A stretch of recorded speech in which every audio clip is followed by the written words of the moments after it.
Friends, family, and keepers of the faith, welcome to another Del Boy blog. And we'll date stamp this. It's year 3, blog 27, or in legacy numbers, it's blog 131, and it's dated 25th of August 2024. And this weekend in the UK is a bank holiday. So just want to wish everybody a great bank holiday. We all deserve, I think, a day now and again where we can just sit back with family and relax or talk to friends and so forth. And I hope that happens to all of the people that I know and even the people that I don't know. Absolutely brilliant. I'm looking forward to it. I'm going to get the news out the way before I talk about my week.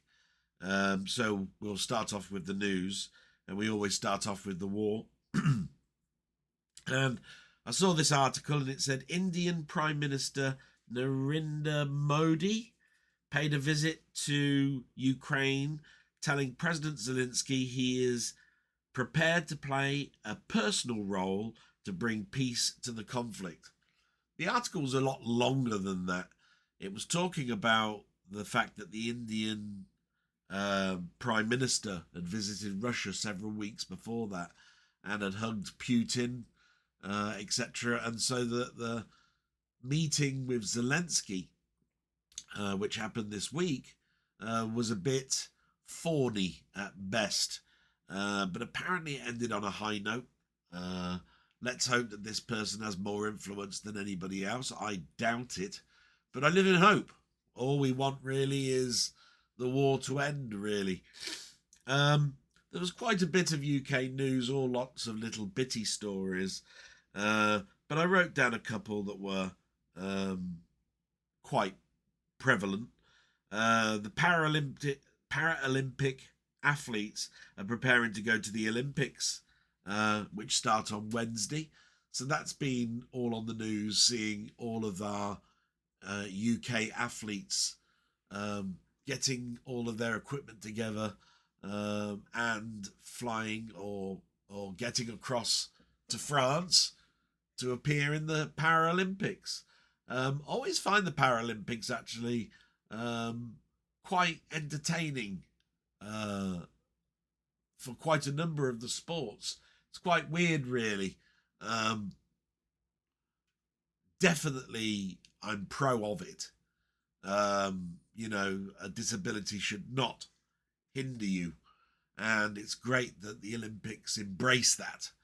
So yeah, I'm quite looking forward to seeing a few of the events this week on that. Then we've got a sad story. The Sicily super yacht disaster. 22 people were involved, 15 survivors, 7 dead. As the speculation has increased on what caused this disaster, this point it's the bad weather. There is a start now of a manslaughter investigation. So whoever okayed that boat to go out with a storm warning, they've decided is now considered a manslaughter case. From my opinion, it's always sad to hear of deaths. Thank God for some of the survivors. Congratulations to the rescue teams that tried their very, very best over the last 7 days to try and get results for this disaster. So that was all over the news this week. And then there was a storm that hit UK. It mostly hit the northern area around Leeds. I think it was called Storm Lillian. They do everything with these names, but they're in letter order, so we're up to the letter L for this year. So Storm Lillian struck England and disrupted the I think it's called the Crowfield Festival, and flights in and out of Leeds on Wednesday, Thursday. In fact, I saw in one picture shot on the news this tent flying through the air. It really, really did pick up some speed. So I forgot to turn my sound off on my phone. I'll just get rid of that quickly. There we go. And yeah, it was funny to see, but not funny for the people that were there. I believe the festival got shut down for that whole day while that was going on, and that must be a really sad point for the people that attended that event. So that's really the news. And we get to me, and unfortunately, I'm chipper at the moment. I'm very happy to be here doing the blog, but my health has been really shocking this week.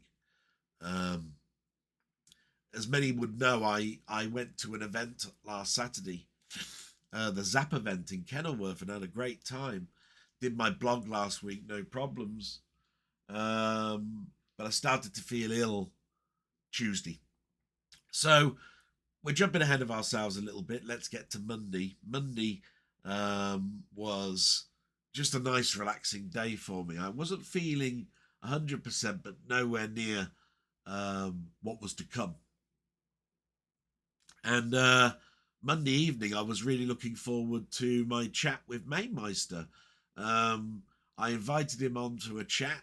I don't do many chats, but I've always been meaning to get him on my side because of the amount of times that I've appeared on his side, you know, doing Friday Waffle lives and helping him out with charity events and so forth.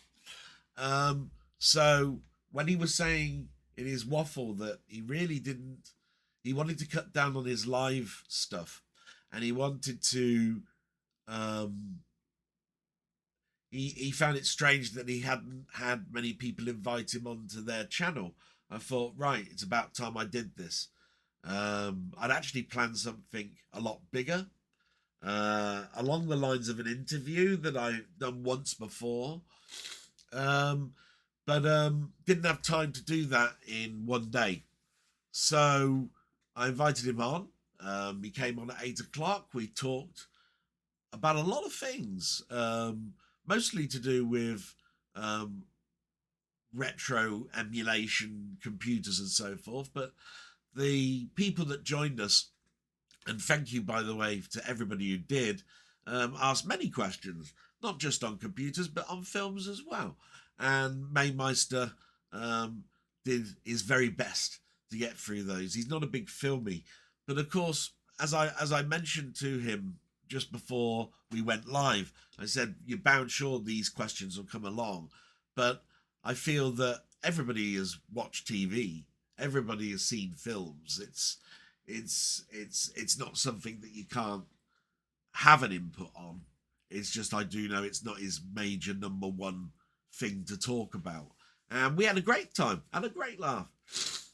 And we finished at 10 because he had to go away and get a flight the next day, and I wasn't feeling 100% anyway, and I had work the next day. So Tuesday came along, and I got up and did my normal shower and get myself a drink for the morning's work, read my emails, started to do my work. Other work was given to me by email and through Team Talk, but I was in pain. I was in immense pain all along my left-hand side. And I got to about 1 o'clock. And even though there was only, after my dinner, which would have been 2 o'clock, there would have only been 2 hours left, it was too much of a distraction for me to concentrate. It would have been not right to do so. I needed to relax. And so I told my work that I'd got plans to see a GP on Thursday. I wanted to get to Thursday as much as I could. But unfortunately, I had to call it a day and claim a sickie. And they understood. Oh, totally understood. They were right behind it and said, thanks for all the efforts that I'd tried the last couple of weeks. They knew I'd been in a lot of pain and it was appreciated. So that cheered me up, and I sat down, no word of a lie, on Tuesday at must be 2 o'clock after getting my mum a cup of tea and so forth. The next thing I knew, it was 8 at night. So I'd slept and I kept drifting in and out of sleep. So I was awake again for about another half hour, fell asleep. The next time I woke up, it was 2:30 in the morning in the chair with a crick in my neck. Oh, it was awful. And I got into bed shivering. I was really, really cold. Don't know what was going on. And Wednesday, the alarms went off to go to work, and I got up and turned them off, feeling really bad. Work knew that if I wasn't in at work by 8 o'clock, that I would have got up and not felt well. That if I wasn't there on time, I wouldn't be joining, and would be having another sick day. So that was fine. And I went back to bed, and I woke up about 11 or 12. Really poor. And it just went on like that until I got up about 12, did a few things around the house, made sure my mum had something to eat, and it soon swung round to my favourite part of Wednesday, which is doing my live chat with Ian Hill, the Ramblings. Somehow I managed to get through that. It was very difficult. I was sniffing. You can hear me sniffing now, and I do apologise for that, but my God, I've had a cold. And we had a great time. Lots of people joining, lots of questions. I mentioned some things that were going on in my life. About my Discord channel, which I've started last week, and I've got quite a few people that have joined now, and I'm hoping for many more. Everybody seems to be having fun with that. And it wasn't very long then before the chat ended. I had a nice little half-hour private chat with my friend. Went to bed, and it was like 11 o'clock the next day. No, it was 10 o'clock, should I say, on Thursday. And I had to prepare myself to go to the doctors. So this was the doctors about my leg, which I've been waiting 2 weeks to go and see. So couldn't walk, so I drove. It's not very far, so that was okay. And I saw this nice nurse, and she asked me to balance on one leg and walk on tiptoes and walk backwards and etc. etc. Sit down. She did some knee reflexes. And then she put a little electronic clip on my finger, and then finally came to the conclusion. So she basically said I hadn't got a pinched nerve. My back is very, very stiff and tender, for which she's recommended deep heat, which I already told her I was taking. And she said it's the continuation of your heart. Your oxygenization of your blood is decreasing. And the number she came out with was 68 out of 100.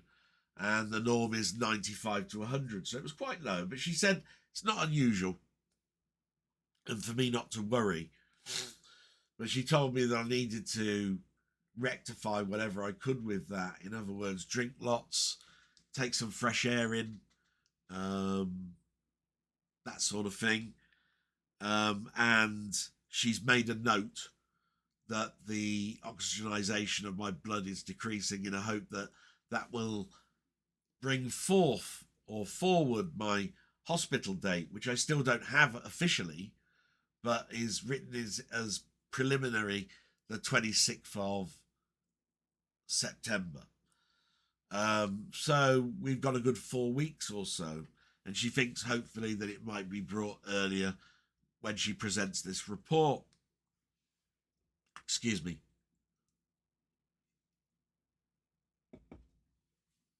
So I came home and relaxed again, and not an awful lot happened on Thursday evening. I looked after the Discord, made a few enhancements to some rooms, posted some things in there that I thought would be fun or talking points. Friday came along, and again, a day of relaxing. The cold, I think, had gone past at this point, and I was starting to loosen up. Do you know what I mean? You have that period where your nose is constantly blocked. It was now sort of like loosening. You know what I mean? So another couple of days, I thought to myself, and I'll be past that point, and I can concentrate a little bit more on walking and so forth, because haven't been able to do the walking with my leg as bad as it is. Amazingly, through this week, I've managed to do the shopping. But the last shop I had to do was by car, and it was to last me through to the bank holiday. So there was more loaves of bread to get, more milk, that sort of thing to last. Instead of go every couple of days, it was get it in to last 4 or 5 days. So I think I did okay there. And not an awful lot else happened on Friday. I watched a bit of TV. Did some things on the computer, but it was hard to sit down. If you notice, I'm going from left to right, trying to get comfortable now. It's very difficult with this sciatic nerve issue. But a nice thing that came out of seeing the GP is she told me about the tablet I'm already taking or got, called amitriptyline. And amitriptyline I take on very rare occurrences, right? Because it is an antidepressant, but it makes me drowsy. And I'm not having real trouble sleeping, although I am. If I do actually close my eyes, I do sleep a little bit okay. Not too bad. Less waking up than I did before. But she told me that the amitriptyline has also got an agent to help with nerve damage, which I didn't know. So she said, if you've stopped taking it, start taking it now. It will take 2 weeks to go into your system before you'll see any benefit whatsoever. So it's a great shame that, because I'm on holiday now for 2 weeks, and because I booked the holiday, I can't exactly carry it as a sick, because you'd have to have cancelled your holiday before all of that for it to count. So I'm now in my holiday period, and I vowed to myself that I wouldn't let this beat me, that I will go out, I will walk round the block, I will go on my treadmill, anything I can just to exercise the leg. And so there's no real improvement, really, if you can see what I mean, in regards to my health.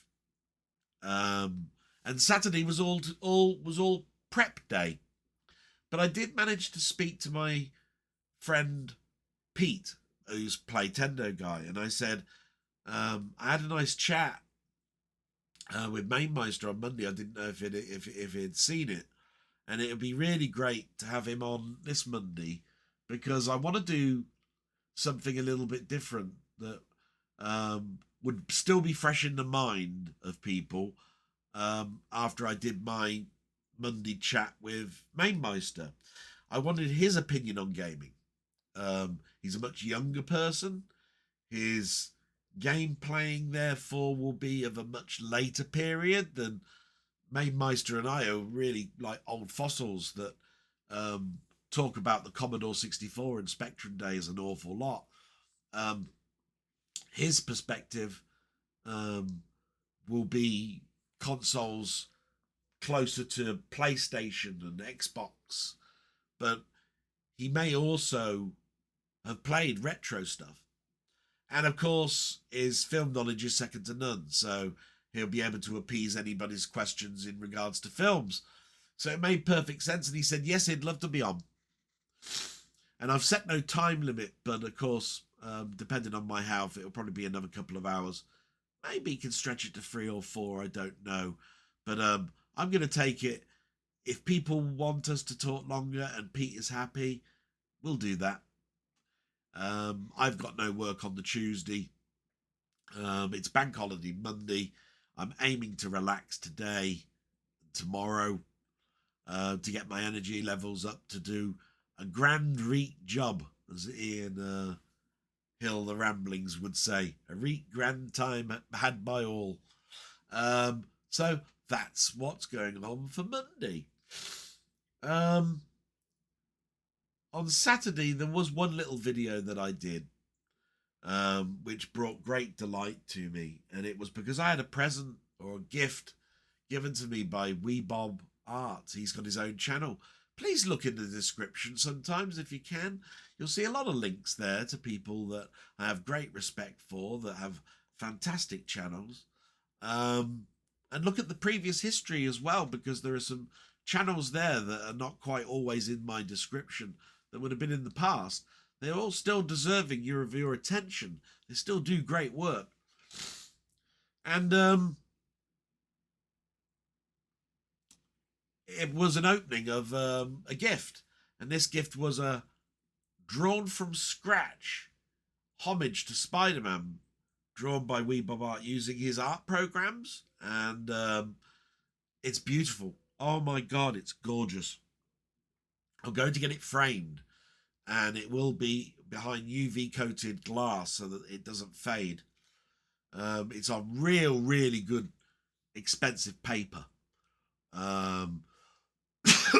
Signed, lots of Easter eggs apparently in the background. I'm really looking forward to scrutinizing it to find these Easter eggs. So there's little symbols and pictures in the background that will be pertinent to me. So I'm looking forward to that. And that's pretty much the week, really. So you can imagine, with all that turmoil, do I count it as a bad week? No. I've been quite chipper. I've spoken to some great people that are wishing me well. I've got some output out there. It's off of the back of the Zap event last week. I've had some live chats. Some stuff that's come through this week to put a smile on my face, to plug in those gaps that I have in my film collection. So many positives. Should try to keep away from the negatives, and that's what I've tried to do. I even had the chance on Friday to get my hair cut. It's not bad. It's not brilliant, but I've gone on the days where I've tried to look like I don't know, Richard Gere or something, and try and look my best. But it's nice that it's a bit tidier. Nice to be able to not have my hair flop, and use some wax again to sort of like give it that messy, spiky look that I tend to go for. Isn't it funny when we talk about haircuts? When I was at school, my mum used to do me like a basin type cut, or I'd have my same sort of haircut that my dad had, which is a side parting going to the right. And my hair just naturally is fine, does that. And I hate it. Hate side partings. Bloody awful.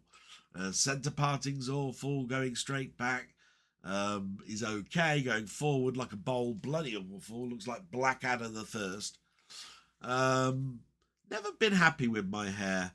Never been really happy about my body, my face, or anything. But I'm starting to love myself a little bit more. You know, I'm not anything special. But I still have my brain at the moment, and I still have lots of friends that like me as a person, and that's the important thing, the person part, isn't it? And that's it for that. So we'll move forward and we'll go to the shout outs, and these are quite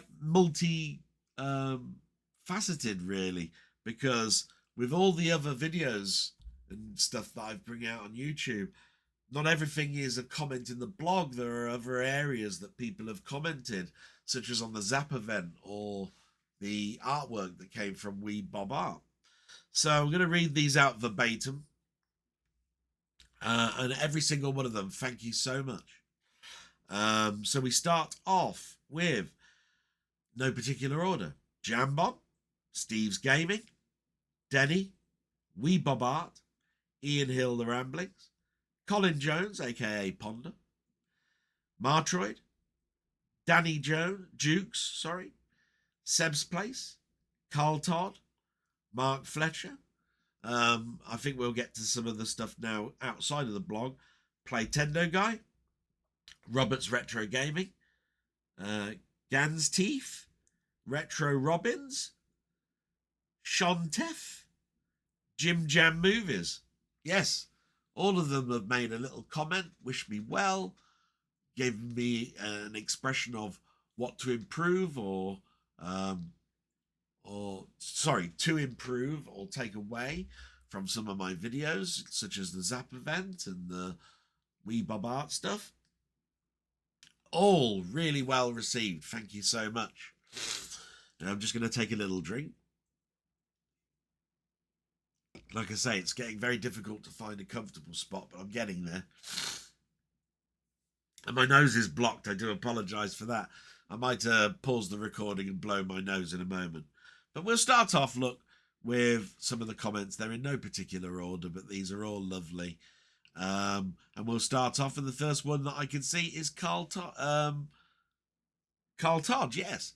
And he's left two. One which is just a basic information email, I think, and one that's got some questions. So we'll do the basic one first. And he's put, using a separate comment to talk about 4K disc replacements, hopefully it won't be deleted. There are 4 titles that I have requested replacements for: Rocky box set, Rosemary's Baby, Titanic, Picard Season 3. I have received the replacements for Titanic and Picard. The replacements for Rosemary Baby have been sent out but haven't arrived. I'll wait a few more weeks before chasing it up. In all of these cases, I followed the details that were reported by the website Digital Bits. I bought all of the titles from Amazon US, since the shipping is usually cheaper for me since I am based in Thailand. I completed an online form to request a replacement. Several days later, I received an email asking for more details, proof of purchase. I supplied details where I bought the 4K from, title name, barcode, 4K player details, photo of the 4K. I sent a photo of the back showing the barcode, and I included a copy of the Amazon order email for both Titanic and Picard. I had no further correspondence. The replacements just arrived in cardboard envelopes. The Rosemary's Baby, I received an email to tell me that the replacement had been approved and that it had been shipped, but I didn't receive the approval email for Titanic or Picard, even though these titles were from Paramount. For the Rocky replacement, I received an email telling me that a prepaid envelope would be sent to me to return the original discs. I haven't received this yet. Again, I'll give it a few more weeks and then chase up. And thank you so much for your views on this and how you've gone about it. I'm very interested in this because I've got not only Picard Season 3, I've got Titanic, and Rocky I've already got my replacements for. Rosemary's Baby I've ordered for this country, so I haven't ordered the American ones. And what I have to understand here is that every single one of yours is an American disc. Mine is not. And what you have to understand with this as well is I did read further articles on this from people that are in the UK, that some of the problems that were on the discs were fixed by the time that the UK discs were released, which is good. But my problems continue with Titanic. Absolutely atrocious. You may remember that I've done this process now two times. I finally got the last email about a week and a half ago, and it said, "Thank you very much for your inquiry. Unfortunately, we don't deal with the UK side of things. You need to start the whole process again by using this link to go to the Disney site for the UK and ask for your replacements through that service. Very strange being Paramount titles going to Disney, but you see, it's all based on distribution, so not necessarily is that a strange thing. And I sent that off and I've heard nothing. So I'm still in the dark in with regards to Titanic. Picard, not less so, because it apparently there is a good month and a half to 2 months difference between Picard's problems in America and Picard's release in the UK.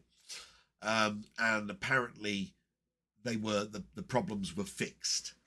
But that's not necessarily totally true, because they did also state that there were several press runs, which is why the barcode number, the ISBN number, or whatever number that's on the back is important to know whether you've got an earlier release or a later release. Mine was a steelbook day one, so I'm still very, very interested in that.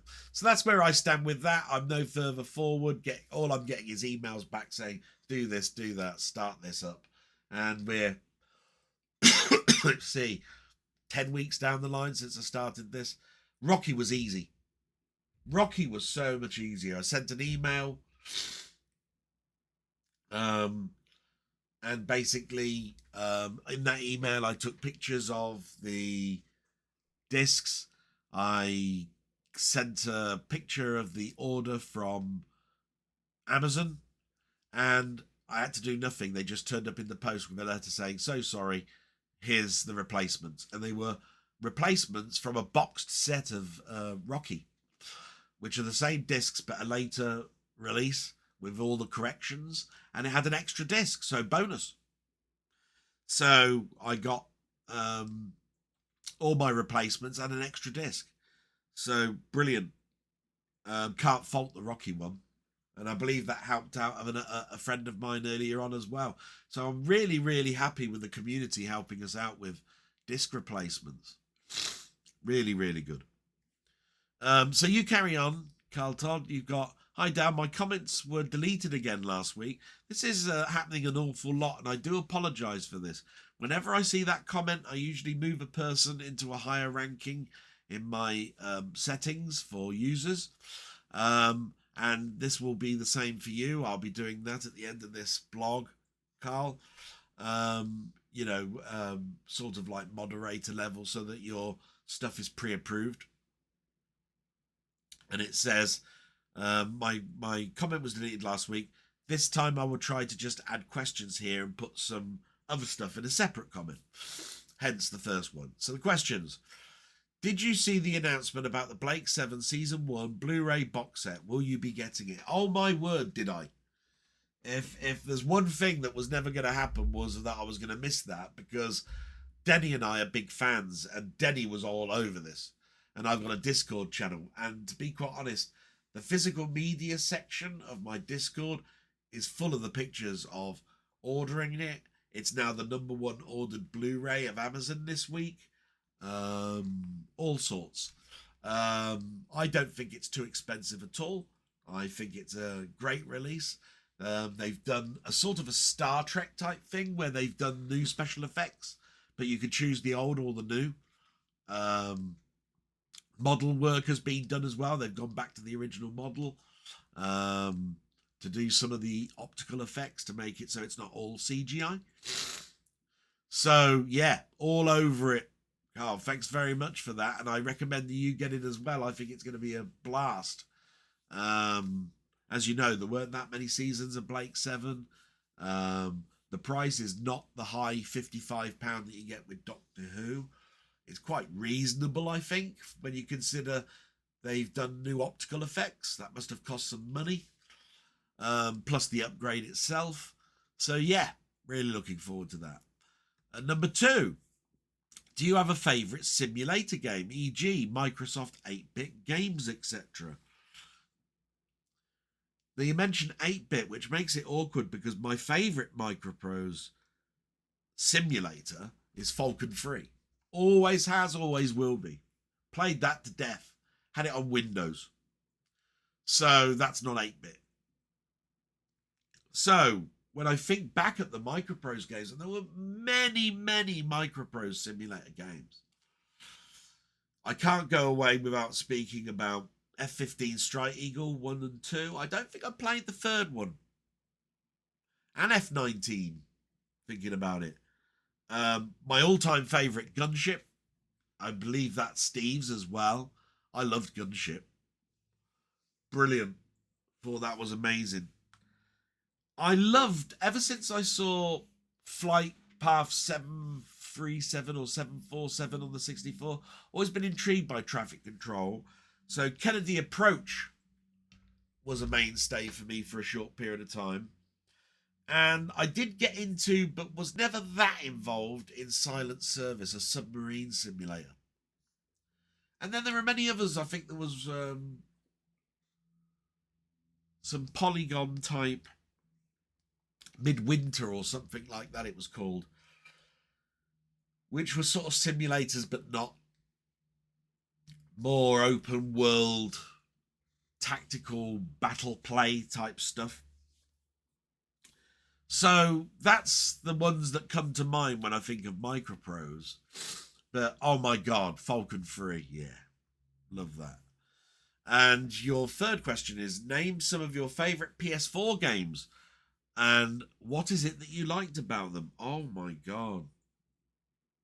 I played the PS4 more than my PS5, as you can possibly tell. It was at a time where I wasn't a manager, so I had more time to myself. But it was in the middle of the time where my father was getting into more ill health, and eventually his death in 2016.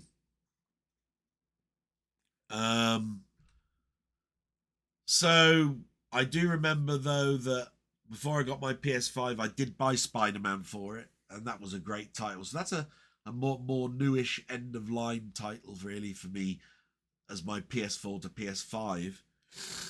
No Man's Sky, again, is another one that I bought for the PS4. Last of Us Remastered, I think I bought of that. I missed the boat on the first one.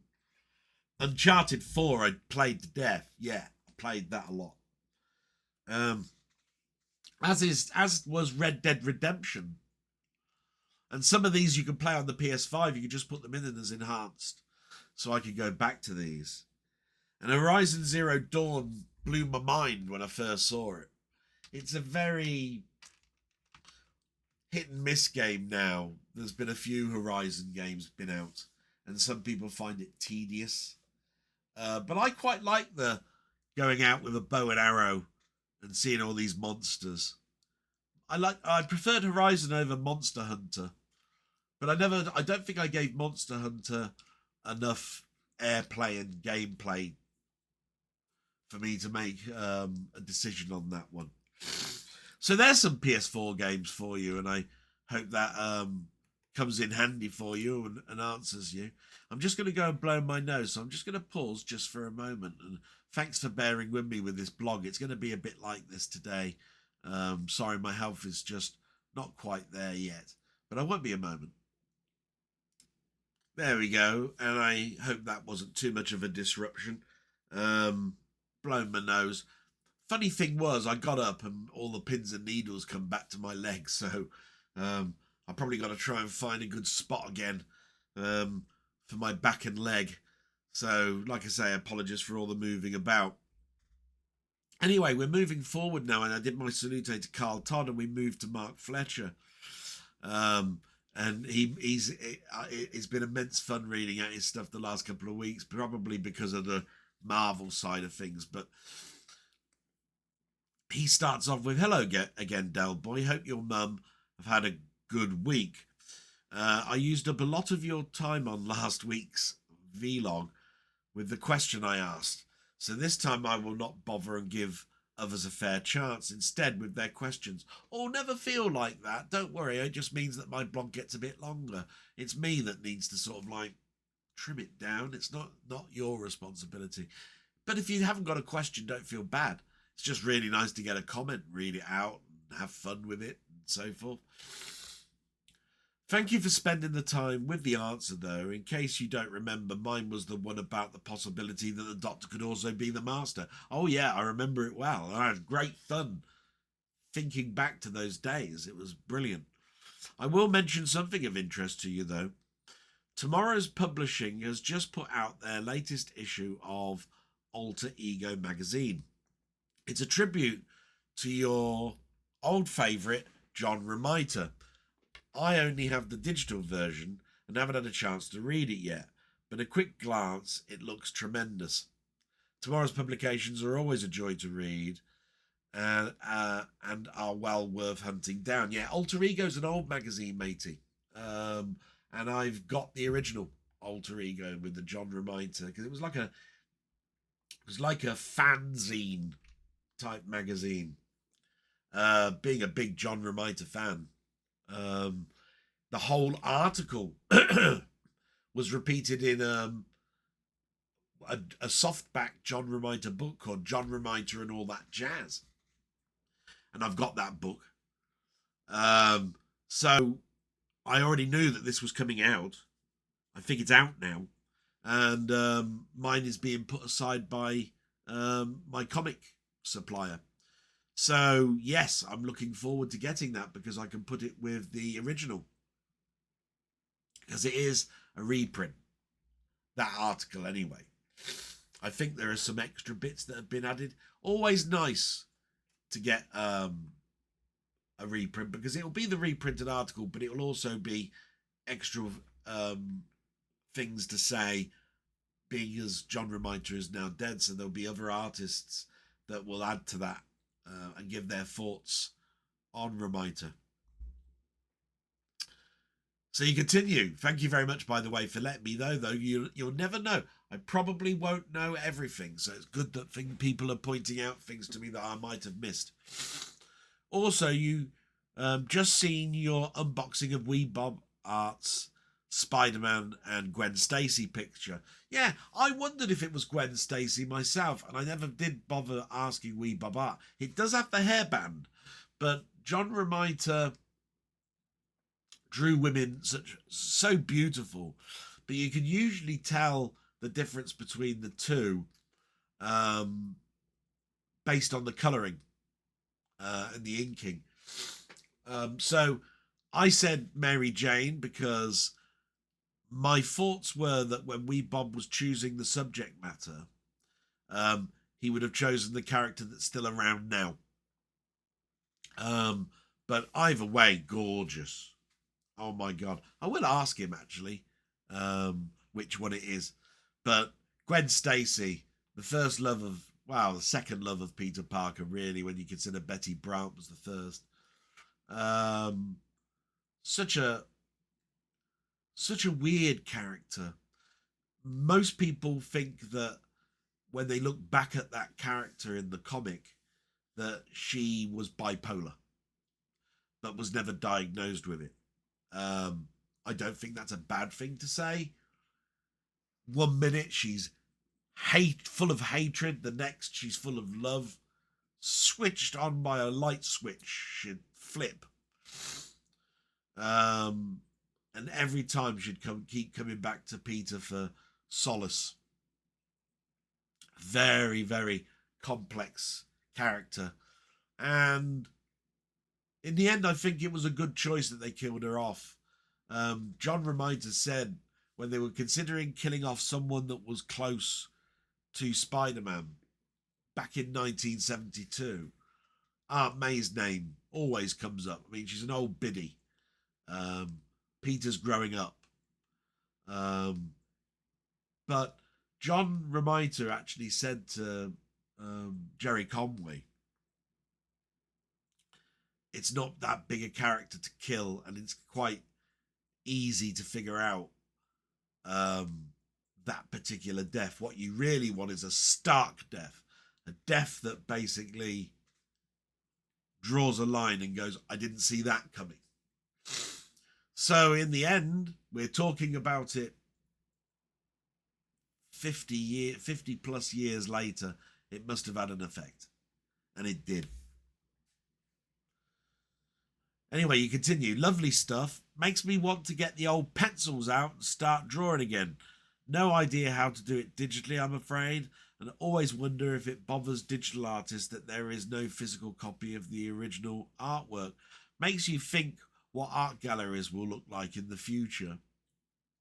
Anyway, all the best, Del, and best wishes to your mom. Enough said. Enough said. Love it. Best advice I can give is do go look at Wee Bob Art's channel. Subscribe if you can, but definitely go and have a little look at some videos. You'll learn an awful lot. There is so much out there to help new artists. You don't need to have it, although it's nicer to have the rudimentary ideas of how to start off drawing, you know, with the basics, cylinders and circles and squares and cubes and rectangles and so forth. It will aid you no end. But just drawing is drawing. You do it for the fun of it. So thank you for that. See, my nose has already started to block up again. Definitely Wee Bob Art, and thank you so much for your comment. Brilliant. We'll move on now, and we get to Jambon. What's Jambon got to say? He said, "Hi, Del. Thanks for another excellent vlog. I do hope you are feeling a bit better. Sounds like you've been having an extra tough time health-wise this week. On the plus side, that was good news about your gnashers. Yes, my teeth. Couple of weeks' time, get that all sorted. Brilliant. So happy about that. Another thing off my mind. I'm so glad you had a good time at Zap. Sounds like it was a great day. Enjoyed the brief and unexpected return of Foodgate 2. Excellent question by LFC. Yeah, the little sod opening Foodgate. Okay. And thanks a lot for setting up the Discord. I think it's off to a great start, and I've enjoyed popping in and seeing what folk are posting. Seems like you've attracted and assembled a nice bunch of folks on it. Thank you so much. Yeah, all are welcome. I've put a little link in the description. By all means, come along. At first, you'll start off with a level where you can really just see, but as soon as you're in, I've got enough moderators now that move you up to standard. And in standard, you can do just about everything. The only thing you can't do is block or boot somebody off. We leave that to the moderators. So you'll be able to do everything. Post your web links in the promotional area, everything. And I'm big on community, so don't feel backwards at coming forwards of putting something to promote yourself. I want everybody to be able to have a wide range of sites to visit. So brilliant. Hang in there, mate, and please pass on my best wishes to your mum. And I think it's probably wise, and salute to you, my friend. Thank you. That I talk about my mum. She was okay up until Friday. Friday was the worst. As you know, I said I got up late. Not feeling very well myself. My mum wasn't around, and I thought she'd gone downtown to get, because Friday is her day to get her hair done. It got to 2 or 3 o'clock, and I needed to get my hair done, so I went and got my hair done. And when I came back, she's still not here, and it was like 4 or so o'clock. So I went upstairs, and she was in bed. She's been in bed all that time. And this is the bad thing: if you're ill and your mum and your mother's ill, how, you know, what do you do? There's no one to check on us both. So that woke me up big time. She stayed in bed. I got her something to eat. Made sure she was comfortable, had water and everything. And I've been looking after her ever since all this weekend. And she got up yesterday. So she felt a little bit better. And she's still not well today. Bless her. But she has got up again for the second day in a row. I can only hope, therefore, that the strength increases, but it is a telling thing. Scares me to death. Thank you so much for your concern, and thank you to everybody who's asking about my mum. I will keep everybody abreast of what's going on.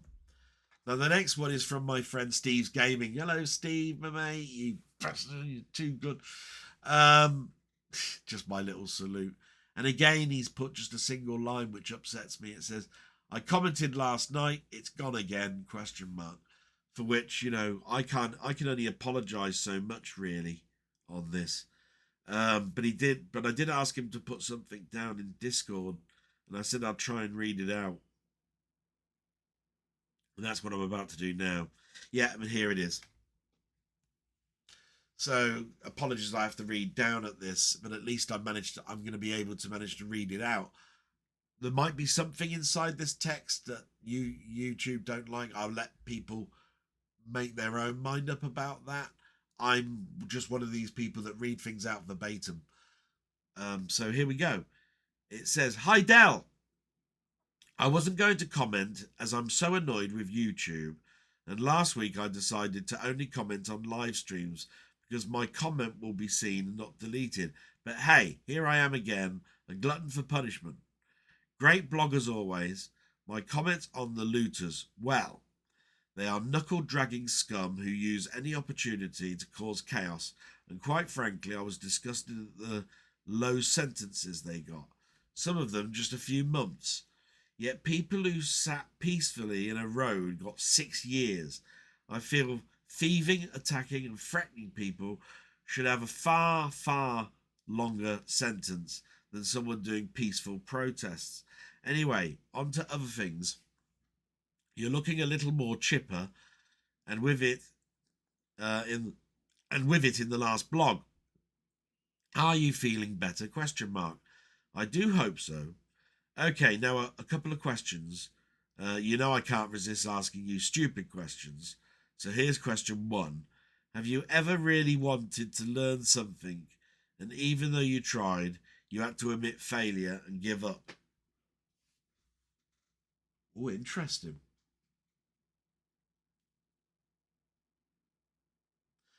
At school, many. I always wanted to have a language other than English that I could rely on.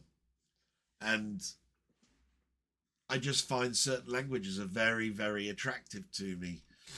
I'd love to know a little bit of Japanese. I studied Spanish and German at school and I failed at both. I've tried to learn languages by podcasts, you know, when I go on my walks. But I don't know what it is. I think I probably just lose interest. It's just, I am not good with languages. And that includes programming languages. I'm not too bad at searching, using a language to search for something in a database like SQL or SQL, as they call it.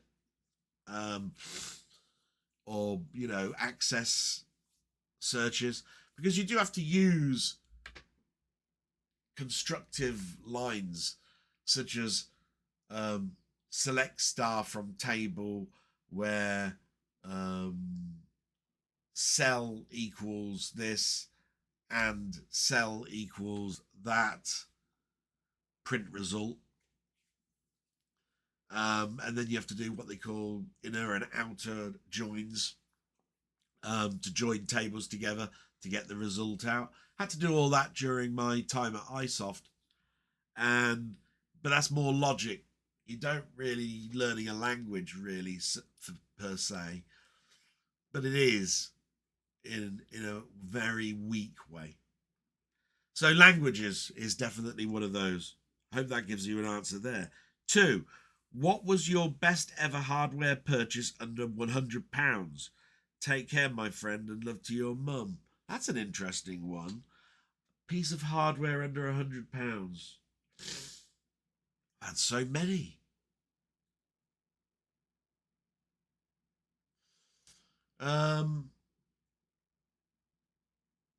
So the RGB35, the Power Kitty handheld, was a brilliant purchase for under £100. That's for definite. Trying to think.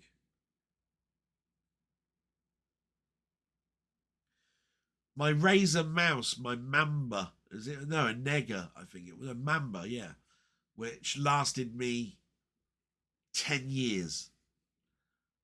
It was £95, so it's an expensive mouse, but it was gorgeous.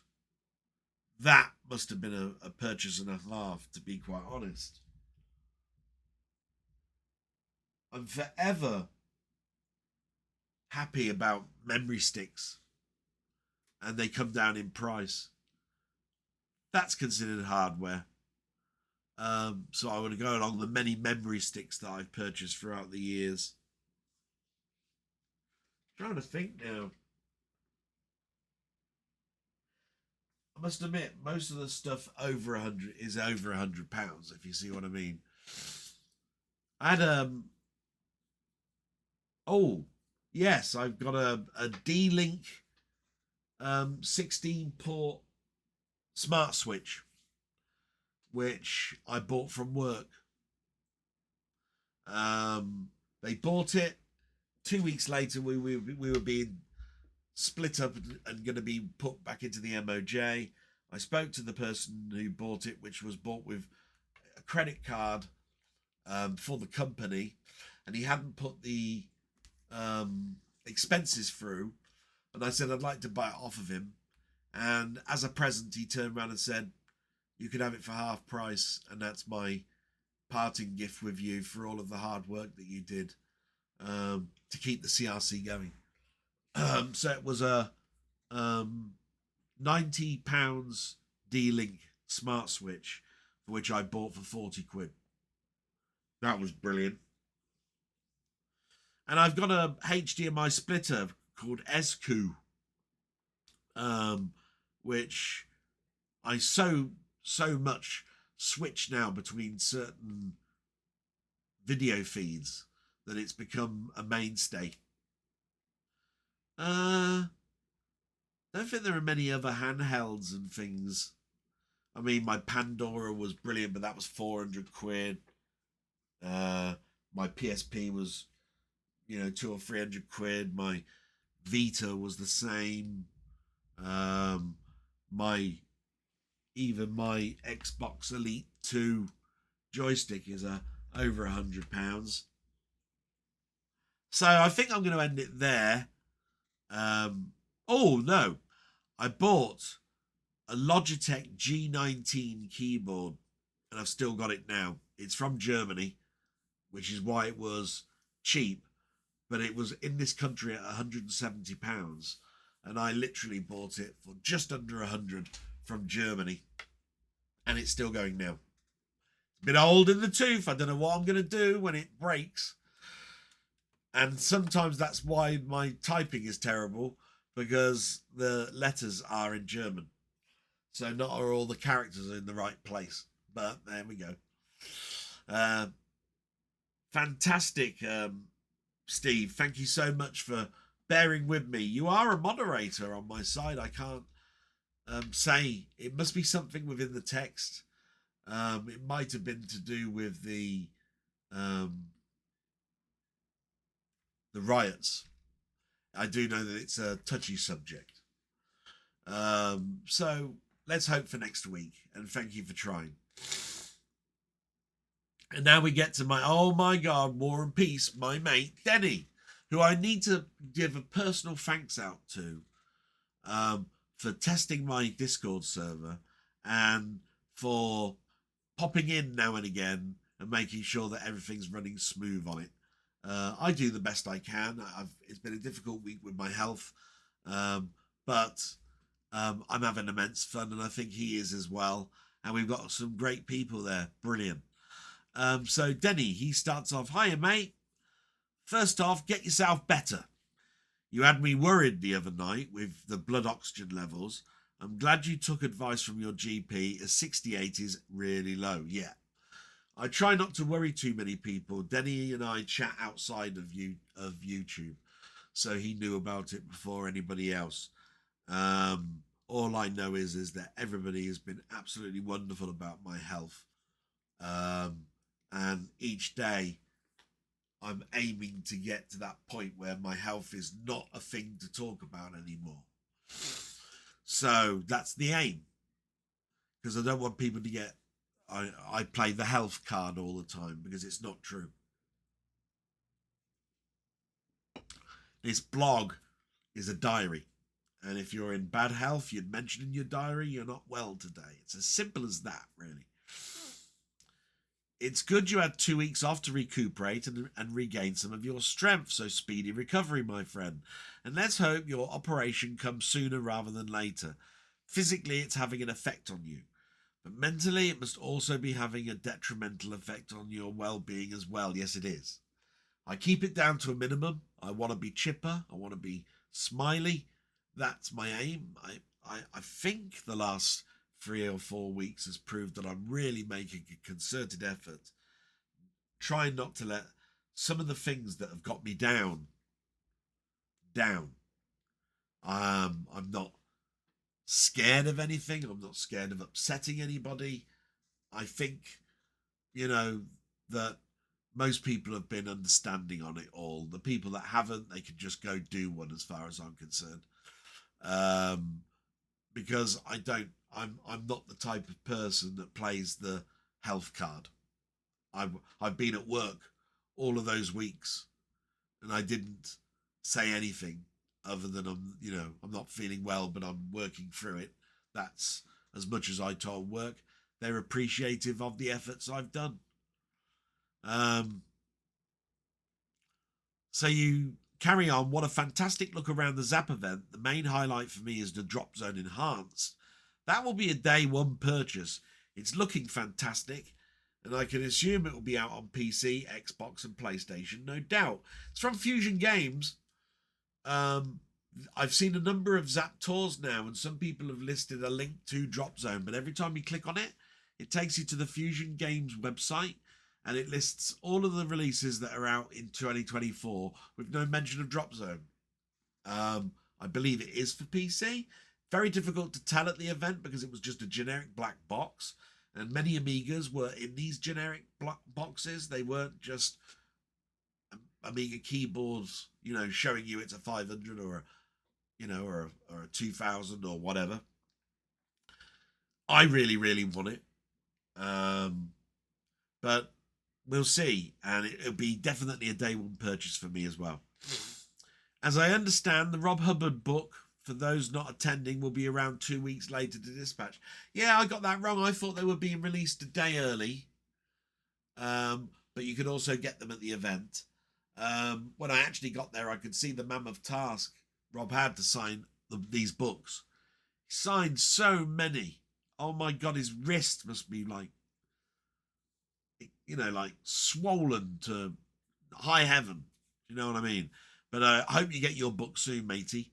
It won't be long now. It's a week after the event right now. What Ian said about trolls. Imagine getting up in the morning to make someone else's life miserable. Goes to show how they live life in bitter existence due to their own shortcomings. Sad. Must feel pity for them. Yeah. And I know that you're aiming at some of the stuff that's going on in my life at the moment, but I don't forgive them a second thought anymore now, matey. And I know that it's just a passing phase, to be quite honest. My favourite Tarzan film, Tarzan's Desert Mystery. Surely this has links to... Oh, God, the writing's quite small. Pellucida? At the Earth's core from the comic books, yeah. I'm not very good at names. I do apologise for that, and I've ruined that. Had to laugh when you were mentioning food you don't like. Mine has to be melted cheese. Smells like vomit, and don't mention butter.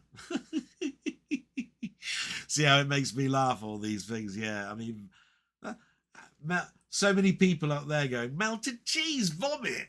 How can you? But I totally get it. Totally get it. Those who don't know or haven't heard, Please support Seb's Vic20 auction, as it's going to be a good cause. Kindly, he's donating the machine himself. It's a Vic20. It's for charity. I've mentioned it before that many of the links for these are in my description. Seb's Place is a brilliant channel anyway.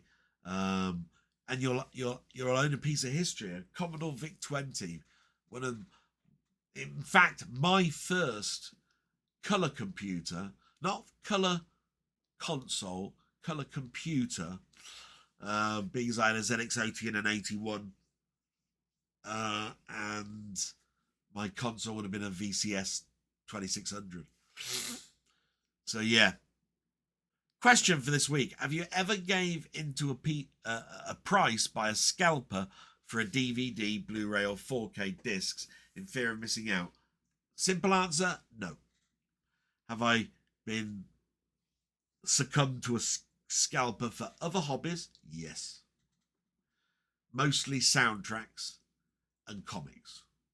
Comics being the big one. Oh my God, the scalpers out there.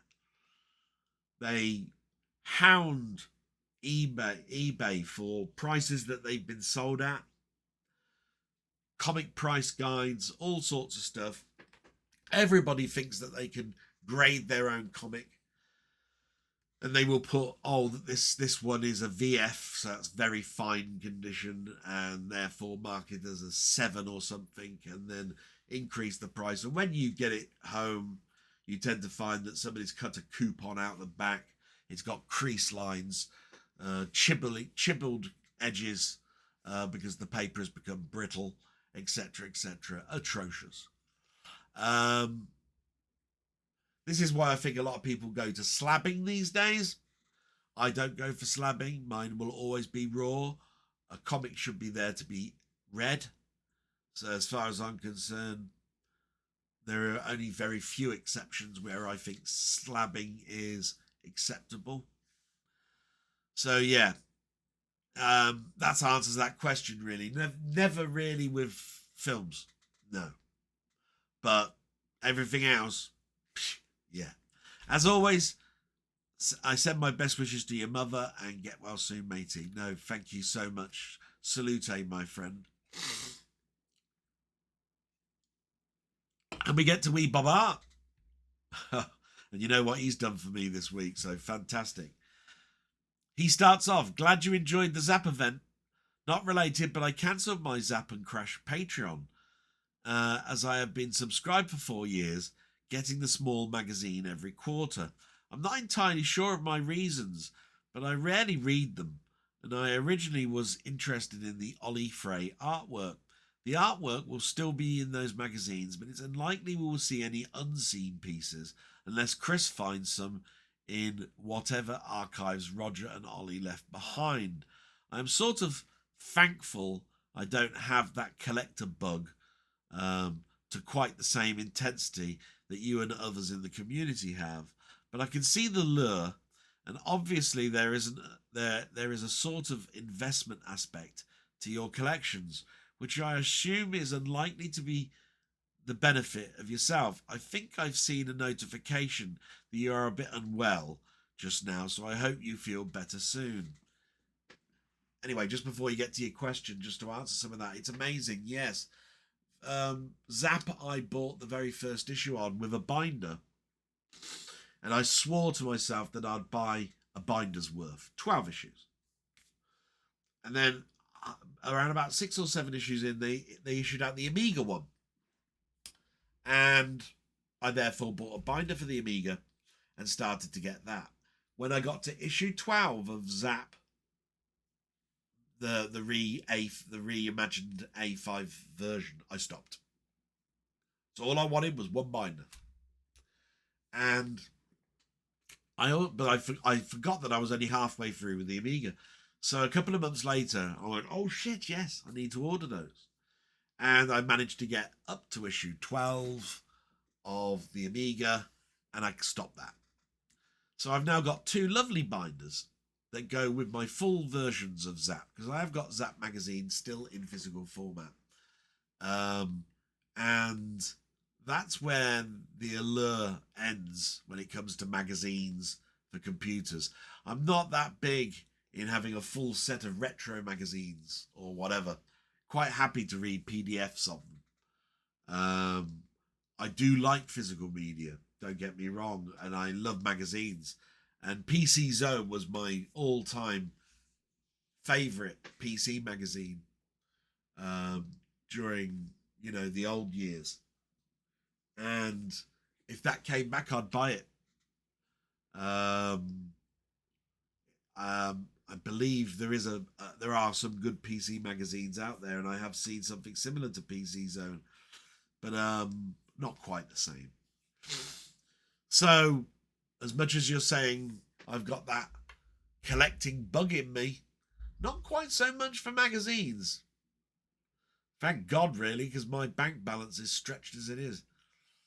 Anyway, question for next time. I'm unsure you have discussed this movie in the past. It just popped up in a Facebook post or something. It's called My Dinner with Andre. Older movie, but it is one of the oddest movies I have seen, but also captivated me and does show how a movie can just be shot very simply. Have you seen it, and do you have any thoughts about it? I can tell you now I haven't, but I do know of it. It's one of those ones that has one of those actors in it that I've got great appreciation of, but couldn't name all of the films he's in. His name is Wallace Shawn, and he was in The Princess Bride. He was the one with the poisons, if you've ever seen that film. Anyway, My Dinner with Andre sounds an interesting film, and I did have a quick look and peek at it, which is why I know I haven't seen it. And it seems very much like it's two people sitting at a diner talking about everything, especially about theatre, apparently. So it does sound really, really good. I wondered if it was that film about, and I can't pronounce his name, by the way. It's the one who played Knick Knack and the bloke who said it's the plane, boss, it's the plane in Fantasy Island. Herv something or other his name is. And there was a film with him played by Peter Dinklage from Game of Thrones fame. And I thought you were talking about that at one point, because that's called something like An Evening with Herv something or other. Can never pronounce his surname. Big friends with Roger Moore he was. Weird life he led for his death. So no, I haven't, and it's one that I'm conscious that I'm going to have to actually watch it, I think, now that you've raised my interest in it. I'm just trying to find where we got off to. An interesting movie, or the same. Seen Alien Romulus and Trap at the cinema this week. I've seen Alien Romulus. I'm looking forward to Trap. Haven't seen that yet. Was slightly disappointed with Alien Romulus. It felt a bit like a fan fiction movie. I did enjoy the mining world that you see at the start of the movie. Reminded me of Blade Runner. Trap, I thought, was really good, but I think it's a bit of a Marmite movie based on some of the reviews I've seen. All the best for this week ahead, and best wishes to you and your mum. Yes, I said about Alien Romulus that I thought it was a good 7.5 out of 10 from me. Some people are giving it far higher praise than it deserves, really. Through the Lens did a fantastic review of it, by the way. Through the Lens, look that up. It's also in the description, I believe. Where he gave a much more balanced review on it, even talking a bit about the production, because it had a rough production, don't get me wrong. Far too much was said about CGI, special effects, and so forth. But its pacing towards the end goes skewy. So I'm captivated at the beginning, loving the beginning. Going up to the ship, loving that. First sight of the aliens, loving all that. All of the chase and so forth, loving all that. It's the last quarter, the fourth quarter that I think lost its way a bit. With an ending that's obviously open. But it's not a bad movie. It's definitely better than I thought it was going to be. Take it like that. I thought it was going to be atrocious. But I went in with a blank sheet of paper, in my brain. I listened to next to nothing, saw next to nothing trailer-wise. And only read up after I'd seen it. And I'm itching to go and see it a second time to see if my opinions changed after reading so many reviews.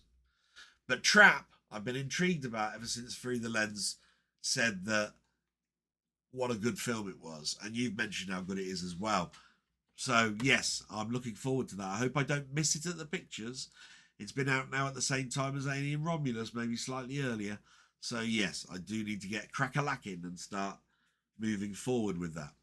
Salute, my friend. Thank you so much. And we move to Ian Hill, The Ramblings. My mate Ian from Leeds. By gum. Hi, Eki Thump.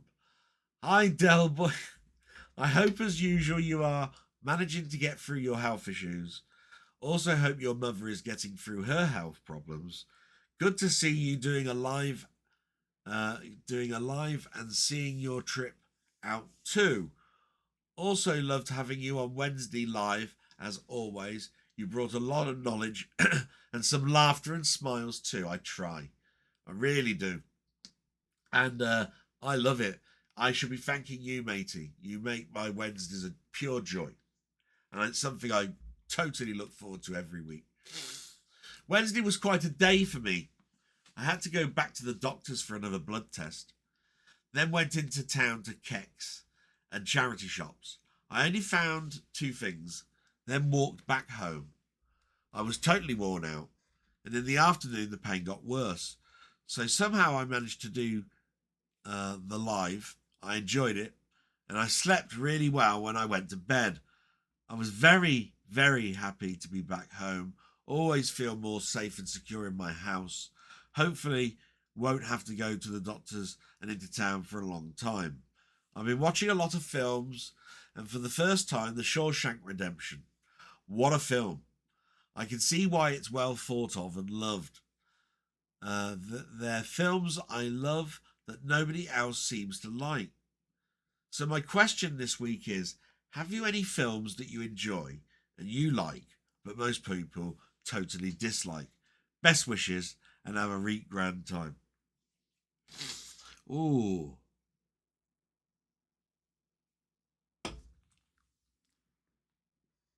Yeah, there's probably lots. One that comes to mind is Lady in the Water with Paul Giamatti. I like Paul Giamatti.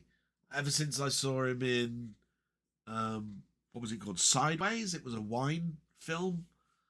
I've liked him. He's brilliant in the TV series Billions, which is a must-watch TV show. But Lady in the Water struck me. It was quite good. Here he was being some sort of janitor around a motel type thing. And there seemed to be some sort of alien creature in the water. And it's all about the characters that live in this apartment block and the type of jobs that they ask him to do. And he's trying to work out what this alien creature is. Weird film. Don't get me wrong. Some people hate it. I really, really like it. I think it's brilliant. Now, I'm not big on Seth, but I do like A Million Ways to Die in the West. I don't know what it is. I think it collared me because it came out of nowhere. I was looking at YouTube one day and this promo reel came out of the theme tune from A Million Ways to Die in the West, and it just amused me. it's full of coarse humour, like Mrs. Brown's Boys, really. But it works. It works to the point where I was laughing even at the crappy, cheap jokes where Liam Neeson is sort of like knocked out on the floor and he pulls his trousers down and puts a buttercup between his butt cheeks. It's just one of those films that if you're in a certain mindset, you'll get enjoyment out of. If you're not in that mindset, you look at it and go, this is just unfunny. There isn't one thing in it. It's child humour of the worst order. But switch your brain off. It's really quite good. I like it. So many people are talking about Alien at the moment, and Alien 3 gets collared in the worst Alien movies ever made. That's got to be Alien Resurrection. I don't like Alien Resurrection. Only thing I like about Alien Resurrection is they finally get to Earth at the end. It's an awful film. Alien 3, on the other hand, on multiple watches and seeing a director's version, I like. It's a different take. You've got aliens alone on a space cruiser coming back with lots and lots of money for the corporation that sent it out, one by one being picked off by an alien life form. Aliens, all out war with loads and loads and loads and loads of aliens, guns, turrets, everything. Alien 3, where can you go? Back to basics, back to a singular alien.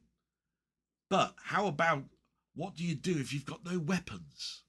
Think about it. It's an obvious place to go after Aliens. And it's David Fincher's first Hollywood film, I think.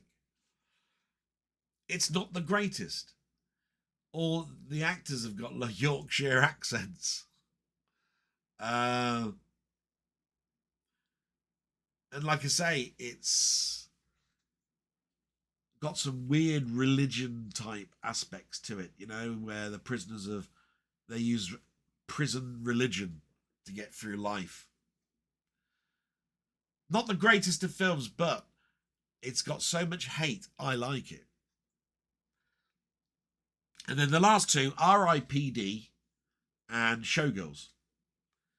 Showgirls grew on me, and it was amazing to me that I'd bought all of Paul Verhoeven's films apart from Showgirls, and it was a friend, I think it was Rock God actually, that said Vinegar Syndrome, do a deluxe copy of it. And I thought, well, I want one Vinegar Syndrome release in my collection. So I took a punt and it arrived. And what a picture and what a packaging. It's gorgeous. And when you watch it, it's not as bad as you remember it. It's bad. Get me wrong. It's really a tits and ass film. But it's all right. Not bad at all. Seen worse. Catwoman. Know what I mean?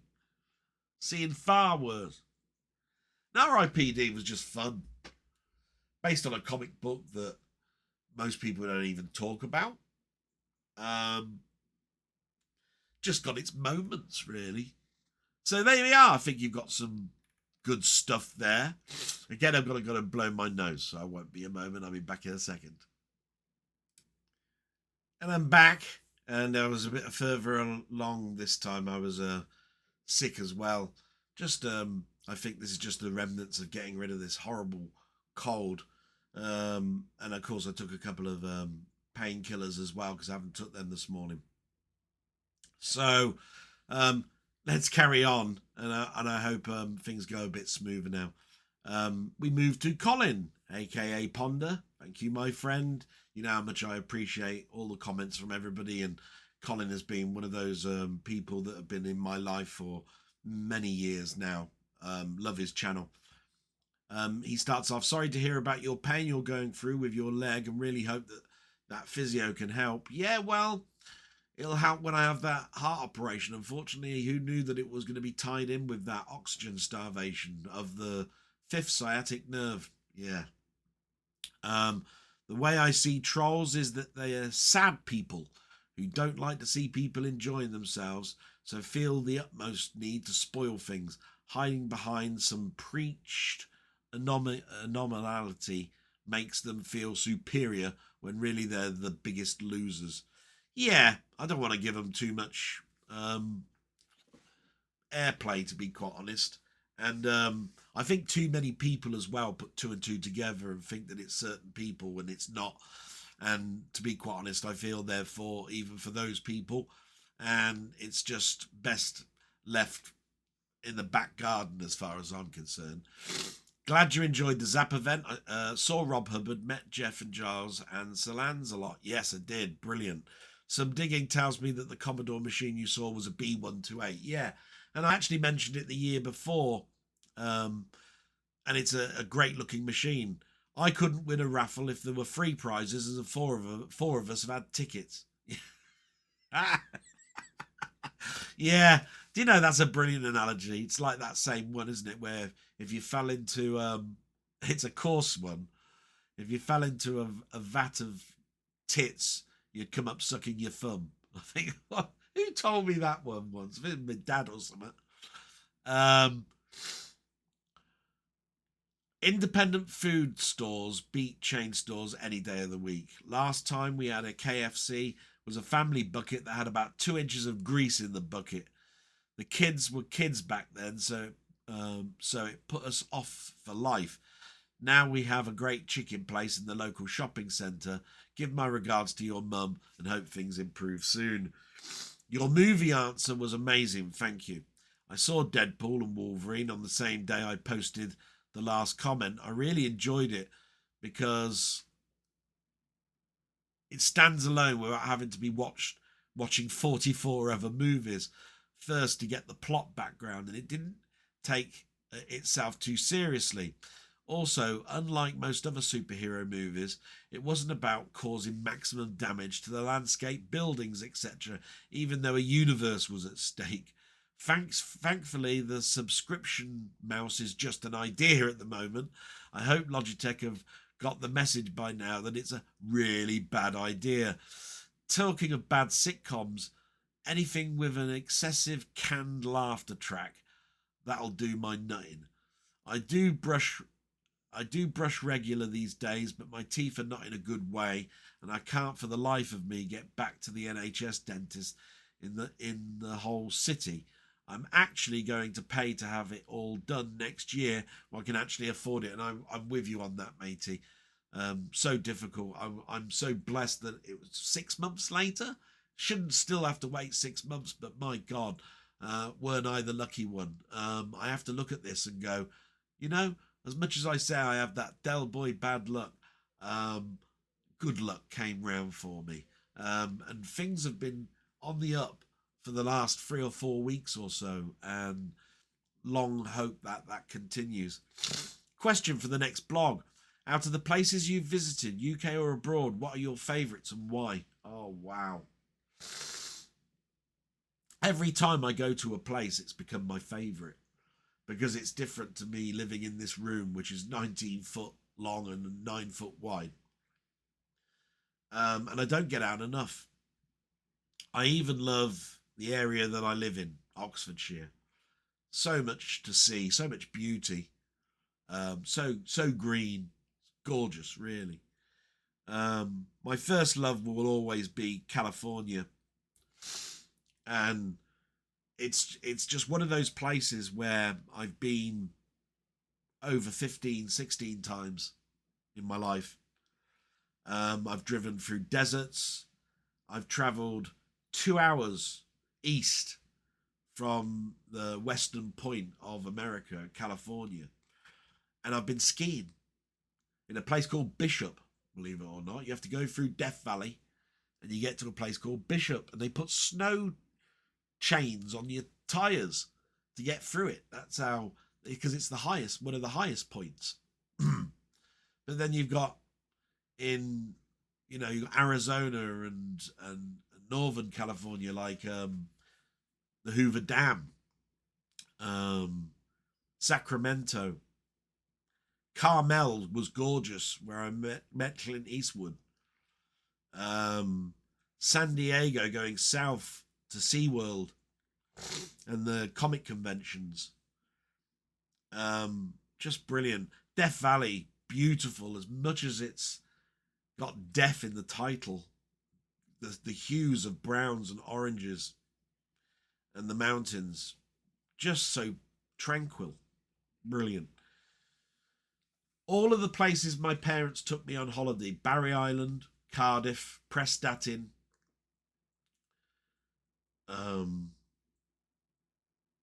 Brecon, Bangor,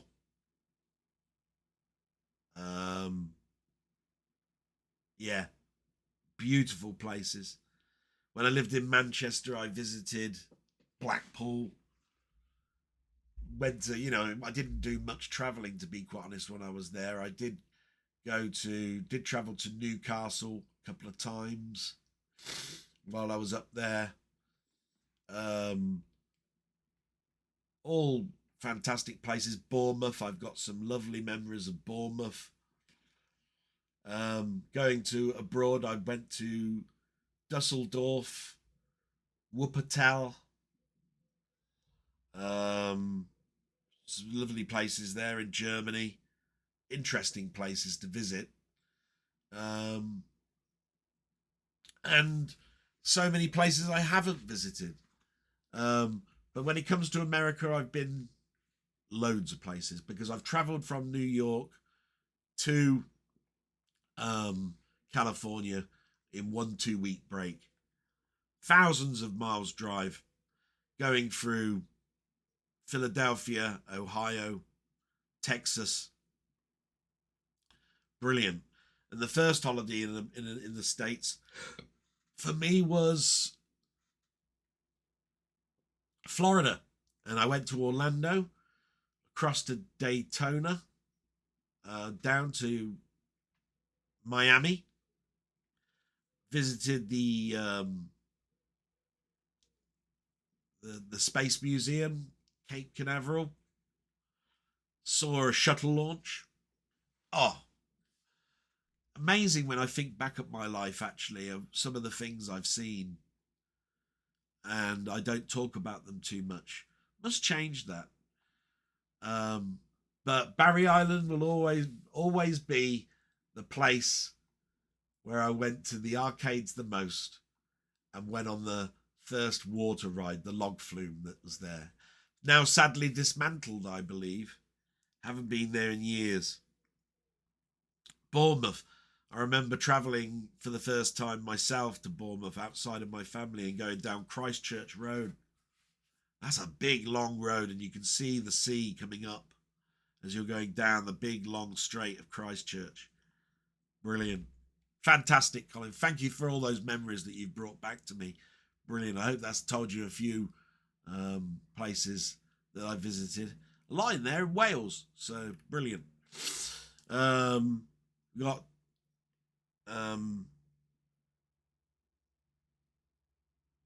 Danny Jukes now. He's put great video as always, and he's joined the Discord. Thank you so much, my friend.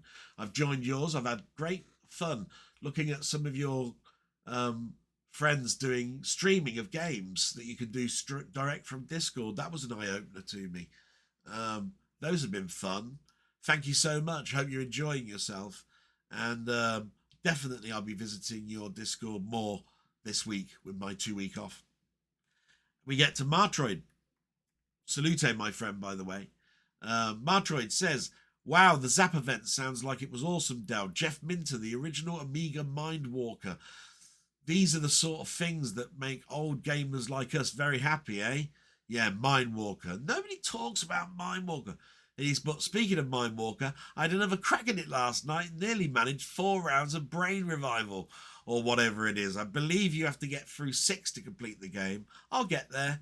Anyway, I'm off for a couple of weeks to Rarotonga in the Cook Islands with my partner's family. I plan to relax by the pool, snorkel a bit in the ocean, you bastard, drink cheap scotch, and read some classic sci-fi. I'm not sure if I'll have much access to the internet though, so please excuse any lack of communicating. I'll try and catch up when I'm back in September. Take care of yourself, mate. No, you sod. All that fun, and I'm not there? How jealous am I at the moment? My God. Have fun, my friend. See you on your return. Thank you so much. And the last message is from my friend Seb's place. Hi, Del. Great as always. Have you ever thought of time-stamping sections of your vlog? The only reason I ask is because I often watch different segments in a weird order. My favourite part is listening to what you have watched on YouTube, then what you have been up to, then the shout-outs. I generally skip the news as it just depresses me. Keep up the great work, mate. Love them. Love those on a Sunday. And I'll just read out verbatim what I read to him, because it's one that crops up an awful lot, and one that I'm not saying I won't do. It's just that what you have to remember is I spend a good hour at the end of the blog doing pictures, writing the text, uploading it. That I'd have to watch it to put the date stamps in. It would take another hour of skipping, so that's 2 hours on top at the end to actually do it.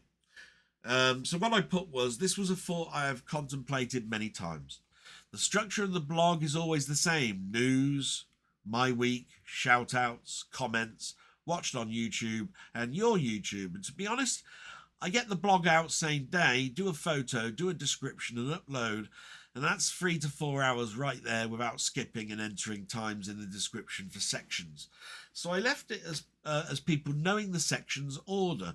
Most know the times, i.e. the news is 20 minutes, shout outs 10 minutes, etc. And so you can skip them quite easily. I also found out that in this clickable world, most would skip most of the blog and just go to the end, etc., changing my watch time in the statistics.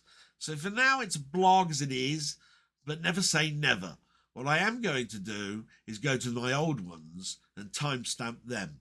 By the way, the description field is pretty filled with the recommendation sites and my description, so it might also get buried. Hope you still enjoy it though, buddy, and yet I will consider it again, and I will. It is something that I do know a lot of people would like, and I think it's too many people that have mentioned it now for me to ignore it any longer. Not that I did ignore it, it's just like it's exactly as I said. It would take another couple of hours skipping through to sections and writing them out and all of that sort of stuff. But I am going to go back to the first 100 and timestamp those. And when we get to year 4, I think I will timestamp them. How's that? Year 4, timestamp. It's a done deal. Thank you so much. And that does all the shout outs. So we get to the watched on YouTube. And do remember, I've not been well. So there is less here than before.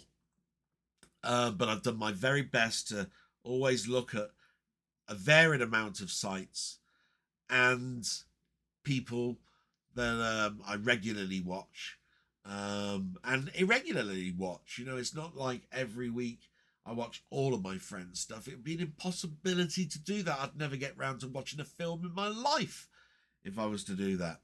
So don't feel bad. I'll always go back to you guys. Past, present, the future is rosy, and I'll be mentioning all of those past ones again. So this week in retro and Tecmo are 2 of the mainstays. They will never go away.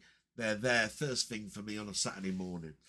This week in retro did the C64 is not cool, 3D defeated, Paint wins, and Arcade done justice.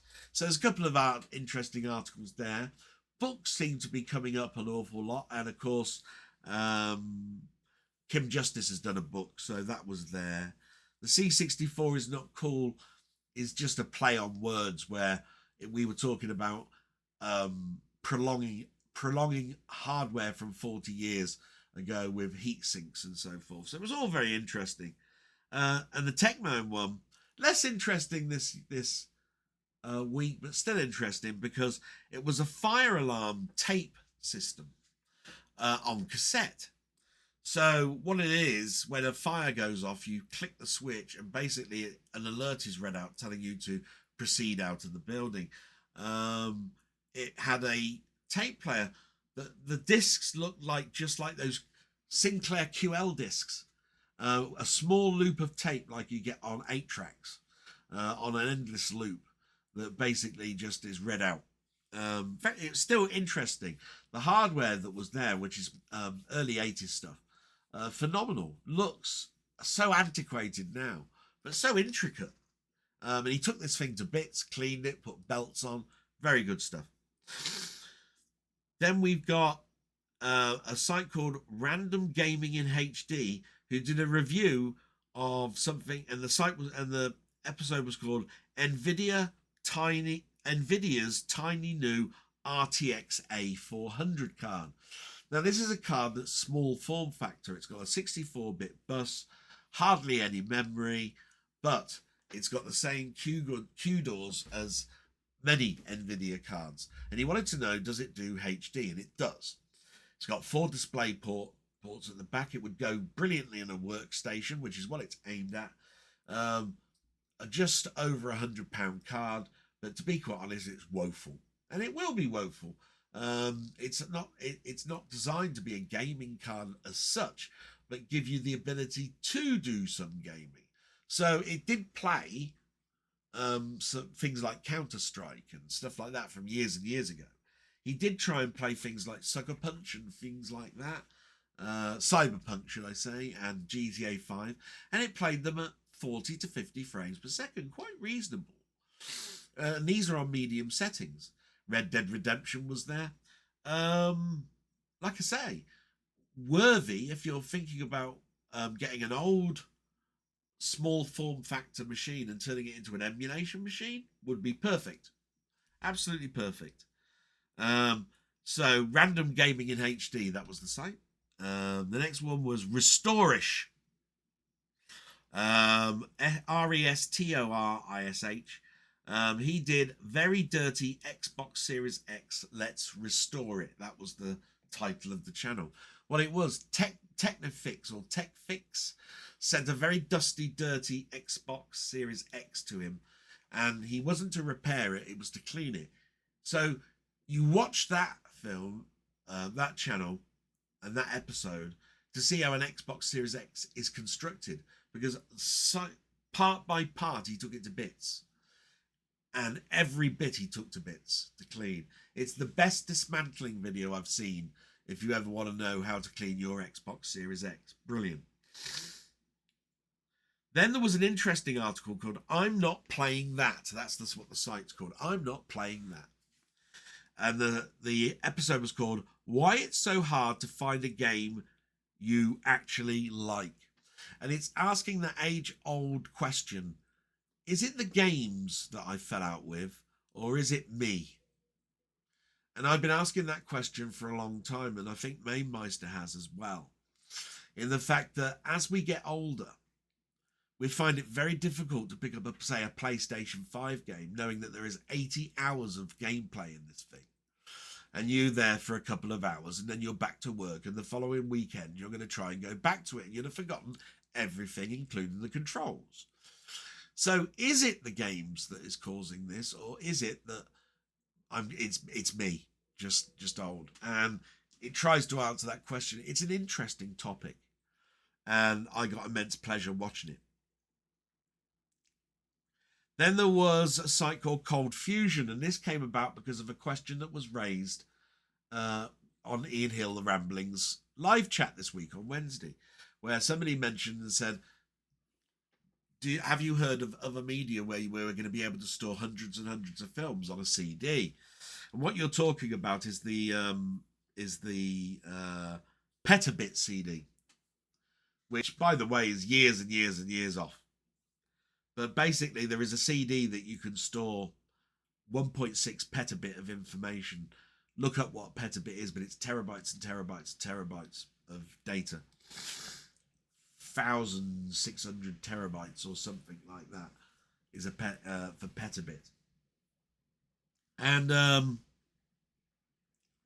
somebody remarked, yes, even if the technology was there, how would you market hundreds of films on one CD? You couldn't, could you? But I don't think it's about that. It's about storage.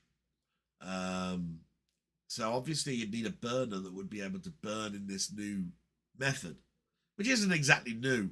It's just that you're using a different laser, and it uses refractive technology, sort of hologramic 3D technology, to record the data on it. And all I can say about it is that the laser that you need to record would cost, I think they said £25,000. So you ain't gonna buy a burner, are you, for years and years and years? But if they're looking into it, great. But the shortcomings of it, think about it. So huge, not only just price, size, cooling. My God, this thing generates heat like nobody's business and draws power. Like, I mean, all the lights outside my window would dim. The street lights would dim if I switched the damn thing on. So yeah. And then we've got some of the people that I regularly watch. Euphoria Pictures. As I've told you, his is the best way to watch certain reviews. So slick.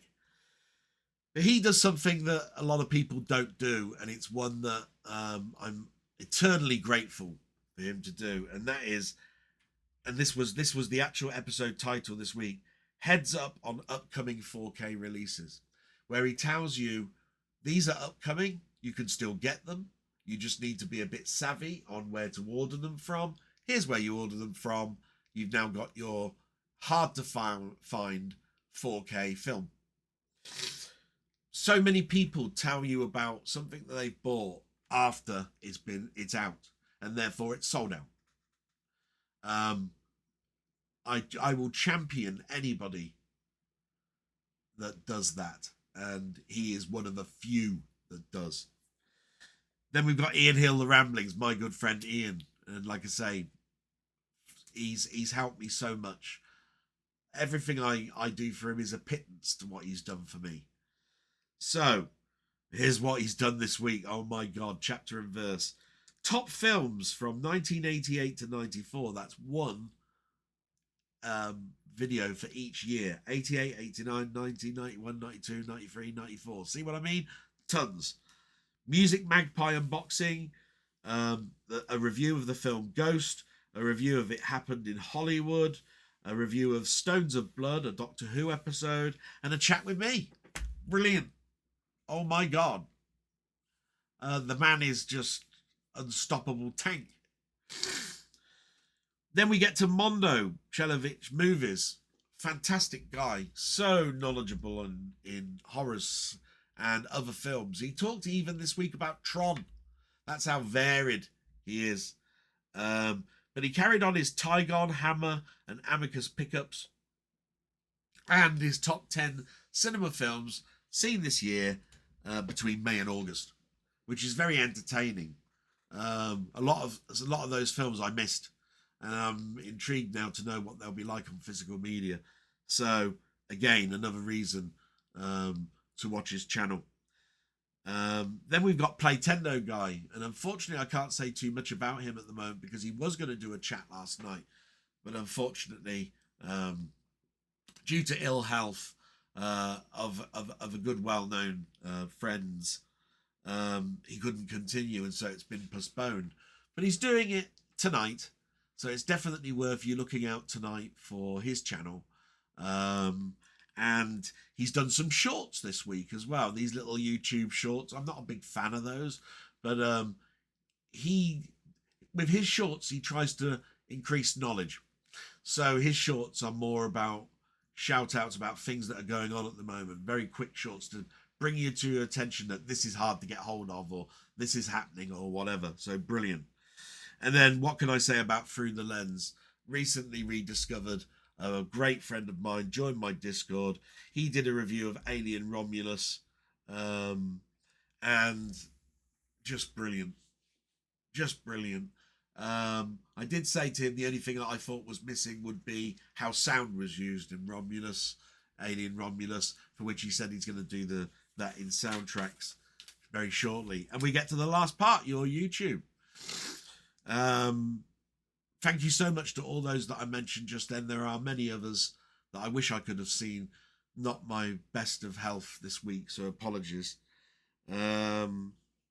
So we get to what I've watched of my friends that are in Mamemeister's Discord and my Discord. We got Down the Rabbit Hole. Brilliant Canadian friend. I think he's back now over from England back to Canada. He's done Bombay, which is an arcade game that uses a paddle. Wanted to show that off. And he'd unlocked a DeLorean in Gran Turismo 7 and wanted to show off what driving around in a DeLorean on the Gran Turismo circuits were like. So entertaining. It's so nice to watch gameplay, you know, which is why I like the next guy as well. Salute, my friend, Down the Rabbit Hole. It's so entertaining. Because we moved to Robert's Retro Gaming, and oh my god, this man, he's unstoppable. Royalty as well. He did an 8-bit game, believe it or not, called Shit. And as Astromeda, I think it's called. He did 2 games on the SNES, Aero Fighters and Ghoul Patrol. I was most interested in Ghoul Patrol because it looked very much like Zombies Ate My Neighbour, and I don't think I played Ghoul Patrol. He played an ST game of Joust, the old arcade game, brilliant. 64 game, the old classic Great Gianna Sisters, which has got a massive amount of history. Go watch that for definite. And the Spectrum game Horace Goes Skiing, which Seb did about a couple of weeks ago. Horace, such an old mascot, really, character from our Spectrum days. And then we moved to Steve's Gaming. The nice thing is that Steve did another video before signing off, and he wanted to reminisce about his arcade and gaming history, which is an hour long, and I had immense enjoyment listening, because it's just a listening thing. There's no visuals. But for somebody to put that much thought into it, deserved my attention. Like anything, I was shouting at the screen when he was mentioning about how arcades aren't arcades anymore, which I think you have to put a bit of tongue-in-cheek, because I know what Steve was talking about, which is video game arcades. And those were particularly called video arcade amusement halls. But the word arcade is game operated machines, and those can be gambling machines, so they're not wrong in calling them arcades. But yeah, I don't think of them as arcades either, so I was totally in agreement with him.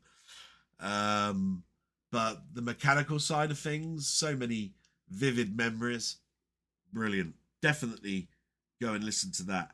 20th Century Gaming, he did a C64 live, which I had immense pleasure watching him play the games. He gets so far, he's just so good at it. Seb's Place did an interesting, something that I think Steve tried to do once, where he chose games on eBay. Only Seb's idea was to tell you what the prices of them were, and they're eye-wateringly expensive. And Steve's idea was to play the ones that were for sale on eBay at the moment. Both fantastic ideas. Brilliant. Definitely watch Seb's Place. He's come a long way. His production is just so skilled now. Brilliant. And some of those games never even heard of. Brilliant. And how much? For £300 for some of them. For a tape game on eBay. Yeah, if you're lucky. You're bloody lucky as well. And finally, Mamemeister. He did a 2-hour marathon video, which is absolutely brilliant, as it is a must-watch, called That Was the Year 1984. He's done these before. Always found them enjoyable. Where he talks about the news that was going on, the music that was going on, the albums that were out, the singles that were out, the games that came out on the Commodore 64 in that year only. So it's sights, sounds, fashions, and everything. 2 hours. Brilliant. Wouldn't alter a word in it. He did his Friday waffle, which was always a gem of a thing to listen to. Friday, I just was well enough and awake enough to listen to that. And in chat with Del Boy on Monday, if you haven't heard of it already. And that's the blog. My God, we've got the stuff that has arrived this week. So I'll just bring these across. I'm sorry if I'm moving quite quickly on this. I'm finding it a little bit uncomfortable as well. I'll move to Galaxy Note Cam. We haven't had that on for a while. Hello, Galaxy Note Cam. Ah, you lovely little phone, you. Okay, now this came about because I've seen it several times. And on Legend. And I never bought it on physical media. And Mondo Chelloveck mentioned it this week. It is The Sorcerers with Ian Ogilvy and Boris Karloff. It's a Tygon release. And it goes therefore along with my Witchfinder General and Blood on Satan's Claw that I bought this year.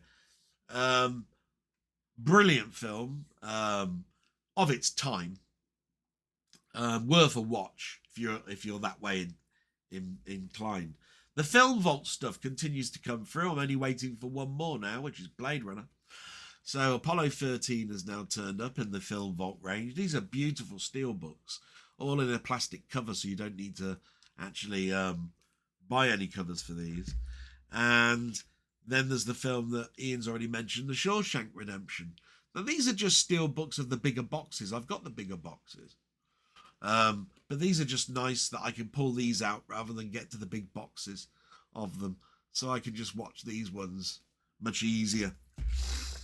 The next one is one that I couldn't do a trailer of because I'd get a copyright strike. For definite, this film is called You're Next. And it's the deluxe version of it. I'm looking forward to seeing it. I took a punt, not knowing too much about it.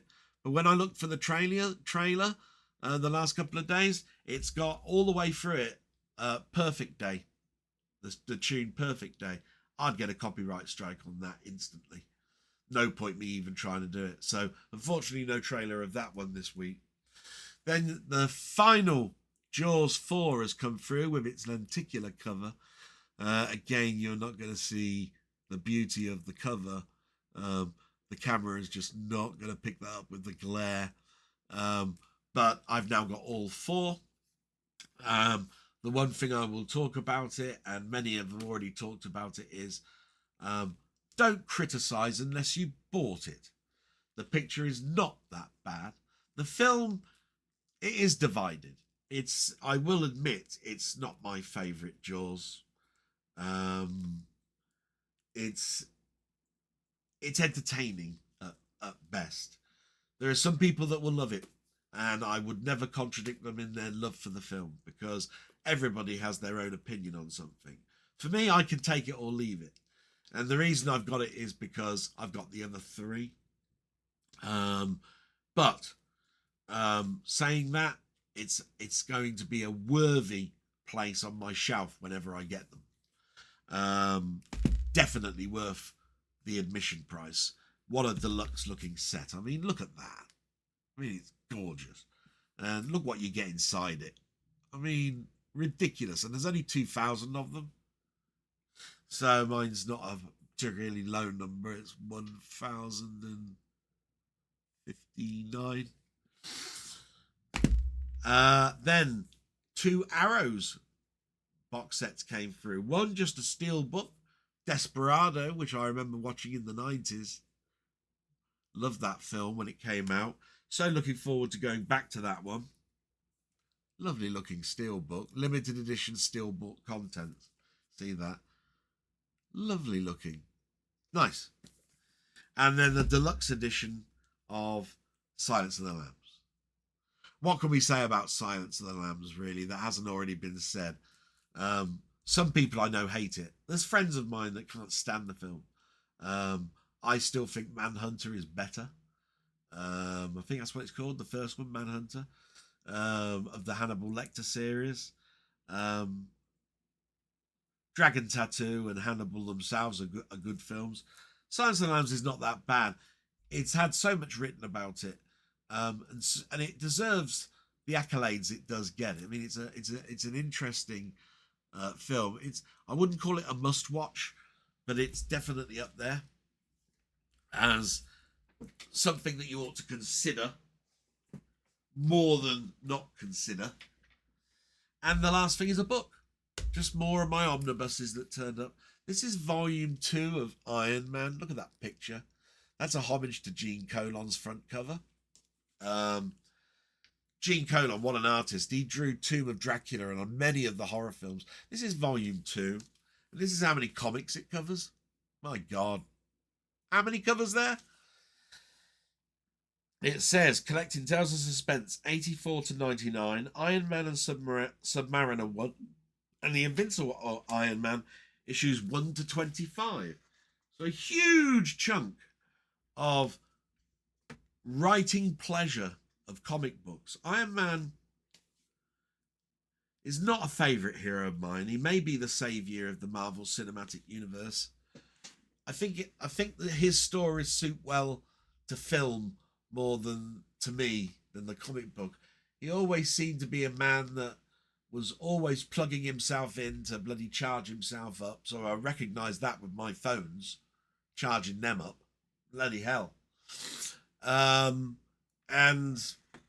But he was sort of like a story that I first read in the UK reprints, and he would be in Spider-Man Comics Weekly, along with the Mighty Four. And I'd read Spider-Man, and then it'd be, oh, here's the other 2 stories. And it was always that way with me. I loved the artwork. The stories were okay, but they weren't Spider-Man. You know, what was? So, really, we just now move to the trailers. So, you're going to see me sort of like shut up a bit now. I'm going to go to media playback. There we go. You can see I'm all ready to go. Going to turn off the sound. And hopefully you enjoy these trailers, and I'll see you on the other side.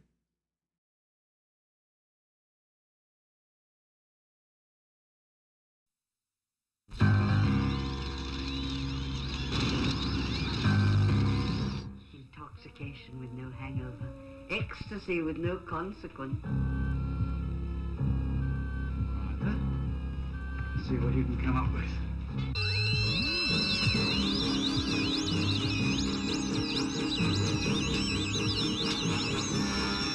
From now on, we are going to control your mind. From time to time, we'll put thoughts into your head, and you will obey those thoughts.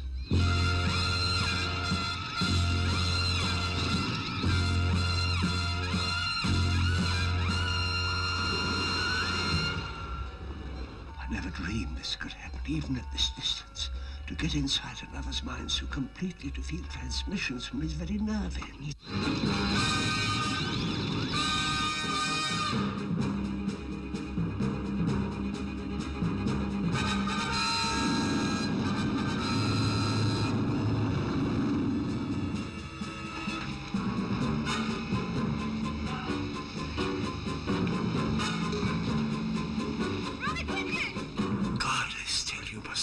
Your mind. And there are whole periods when I can't remember anything at all. Nothing. Boy, you're coming on strong now. Turning me on now. I feel kind of groovy. Oh, baby, you move me. Well, you get me to the stage where I feel fine. And then you tell me that I gotta toe the line.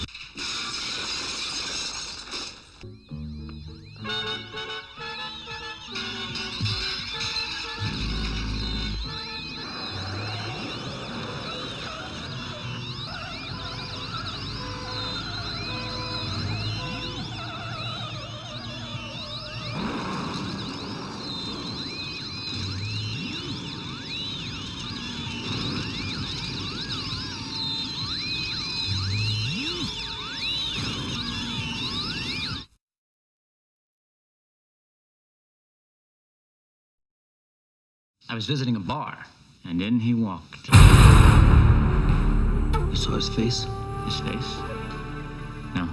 I mean, every step he took towards the light, just when you thought his face was about to be revealed, it wasn't. It was as if the lights dimmed, just for him. They call him a loner. I know who you are. Lily, You kill drug dealers. I killed the woman I loved. It'll ruin my life. They called him a myth. You've heard stories of that man that carries the guitar case full of weapons. Find him and kill him. I hope you don't think you can take someone like Butch all by yourself. Lily, They made the mistake of calling his bluff. is there something in the guitar case? My guitar? Now, it's time to face the music. Let's play.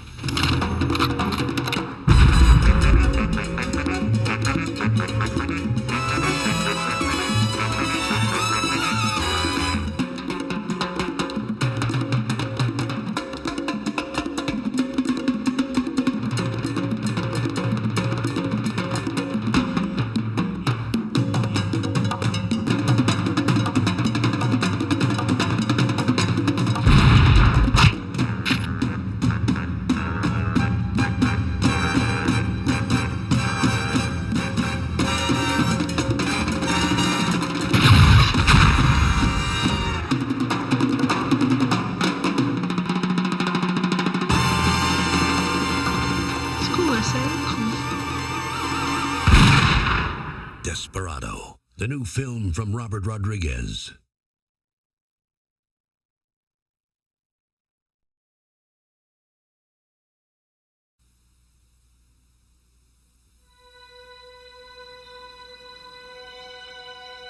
Instinctively, man has always been drawn to the sea. Its beauty, its mystery, its secrets.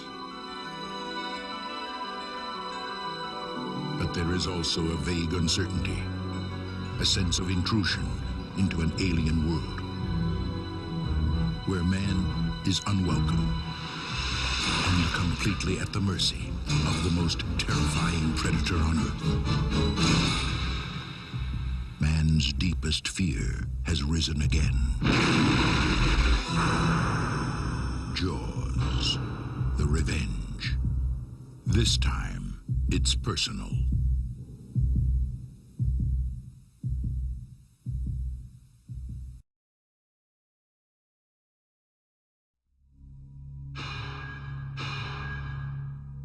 You spook easily, Starling? Not yet, sir. He's past the others. The last cell. I'll be watching. You'll do fine. A killer is on the loose. Keeps them alive for 3 days. Then he shoots them, skins them, and dumps them. A rookie FBI agent is on his trail. He's got real physical strength, cautious, precise, and he's never impulsive. He'll never stop. But in order to track him down, she'll have to match wits. I'll help you catch him, Clary. Believe me, you don't want Hannibal Lecter inside your head. With the darkest of all minds. Just do your job, but never forget what he is. Oh, he's a monster. Pure psychopath. So rare to capture one alive. So close to the way you're going to catch him. Do you realize that? Oh, Clarice, your problem is you need to get more fun out of life. You told me you don't spook easily. You call this easy, sir? Lecter's missing an arm. Man's a raving maniac. Who knows what he'll do?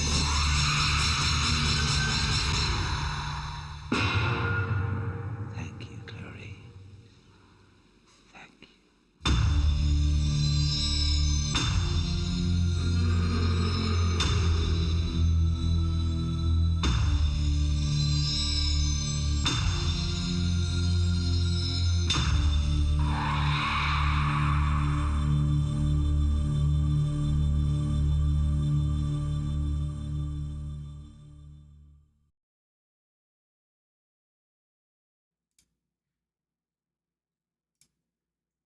And there's all the trailers. Some interesting ones there. Obviously, different quality based on how good the quality was on YouTube. Looking forward to Desperado. It looks, I mean, I do remember it being fun. So that's it really for the blog. Thanks for bearing with me. I do sincerely hope that you have a great bank holiday, that you have a relaxing time. Nothing really to add other than I'll be working on my Discord this week. I've got a week off work. I'll be doing more capsule reviews. I'll still be doing my chats with Ian Hill, the Ramblings. Please go and subscribe to these guys. And I've got Playtendoguy scheduled for Monday, as long as nothing untowards happens. And I think that will be a very, very interesting one if you want a different perspective on gaming, if you're my age. He's a lot younger, so it's going to be an interesting take to know his thoughts, what he enjoys, his advice on what's out there at the moment, because I haven't got a bloody clue. I have to tell you that now.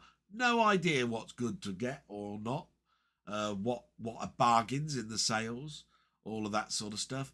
And remember, guys, this is a guy that is totally into his films, so don't think that it's all just going to be about that.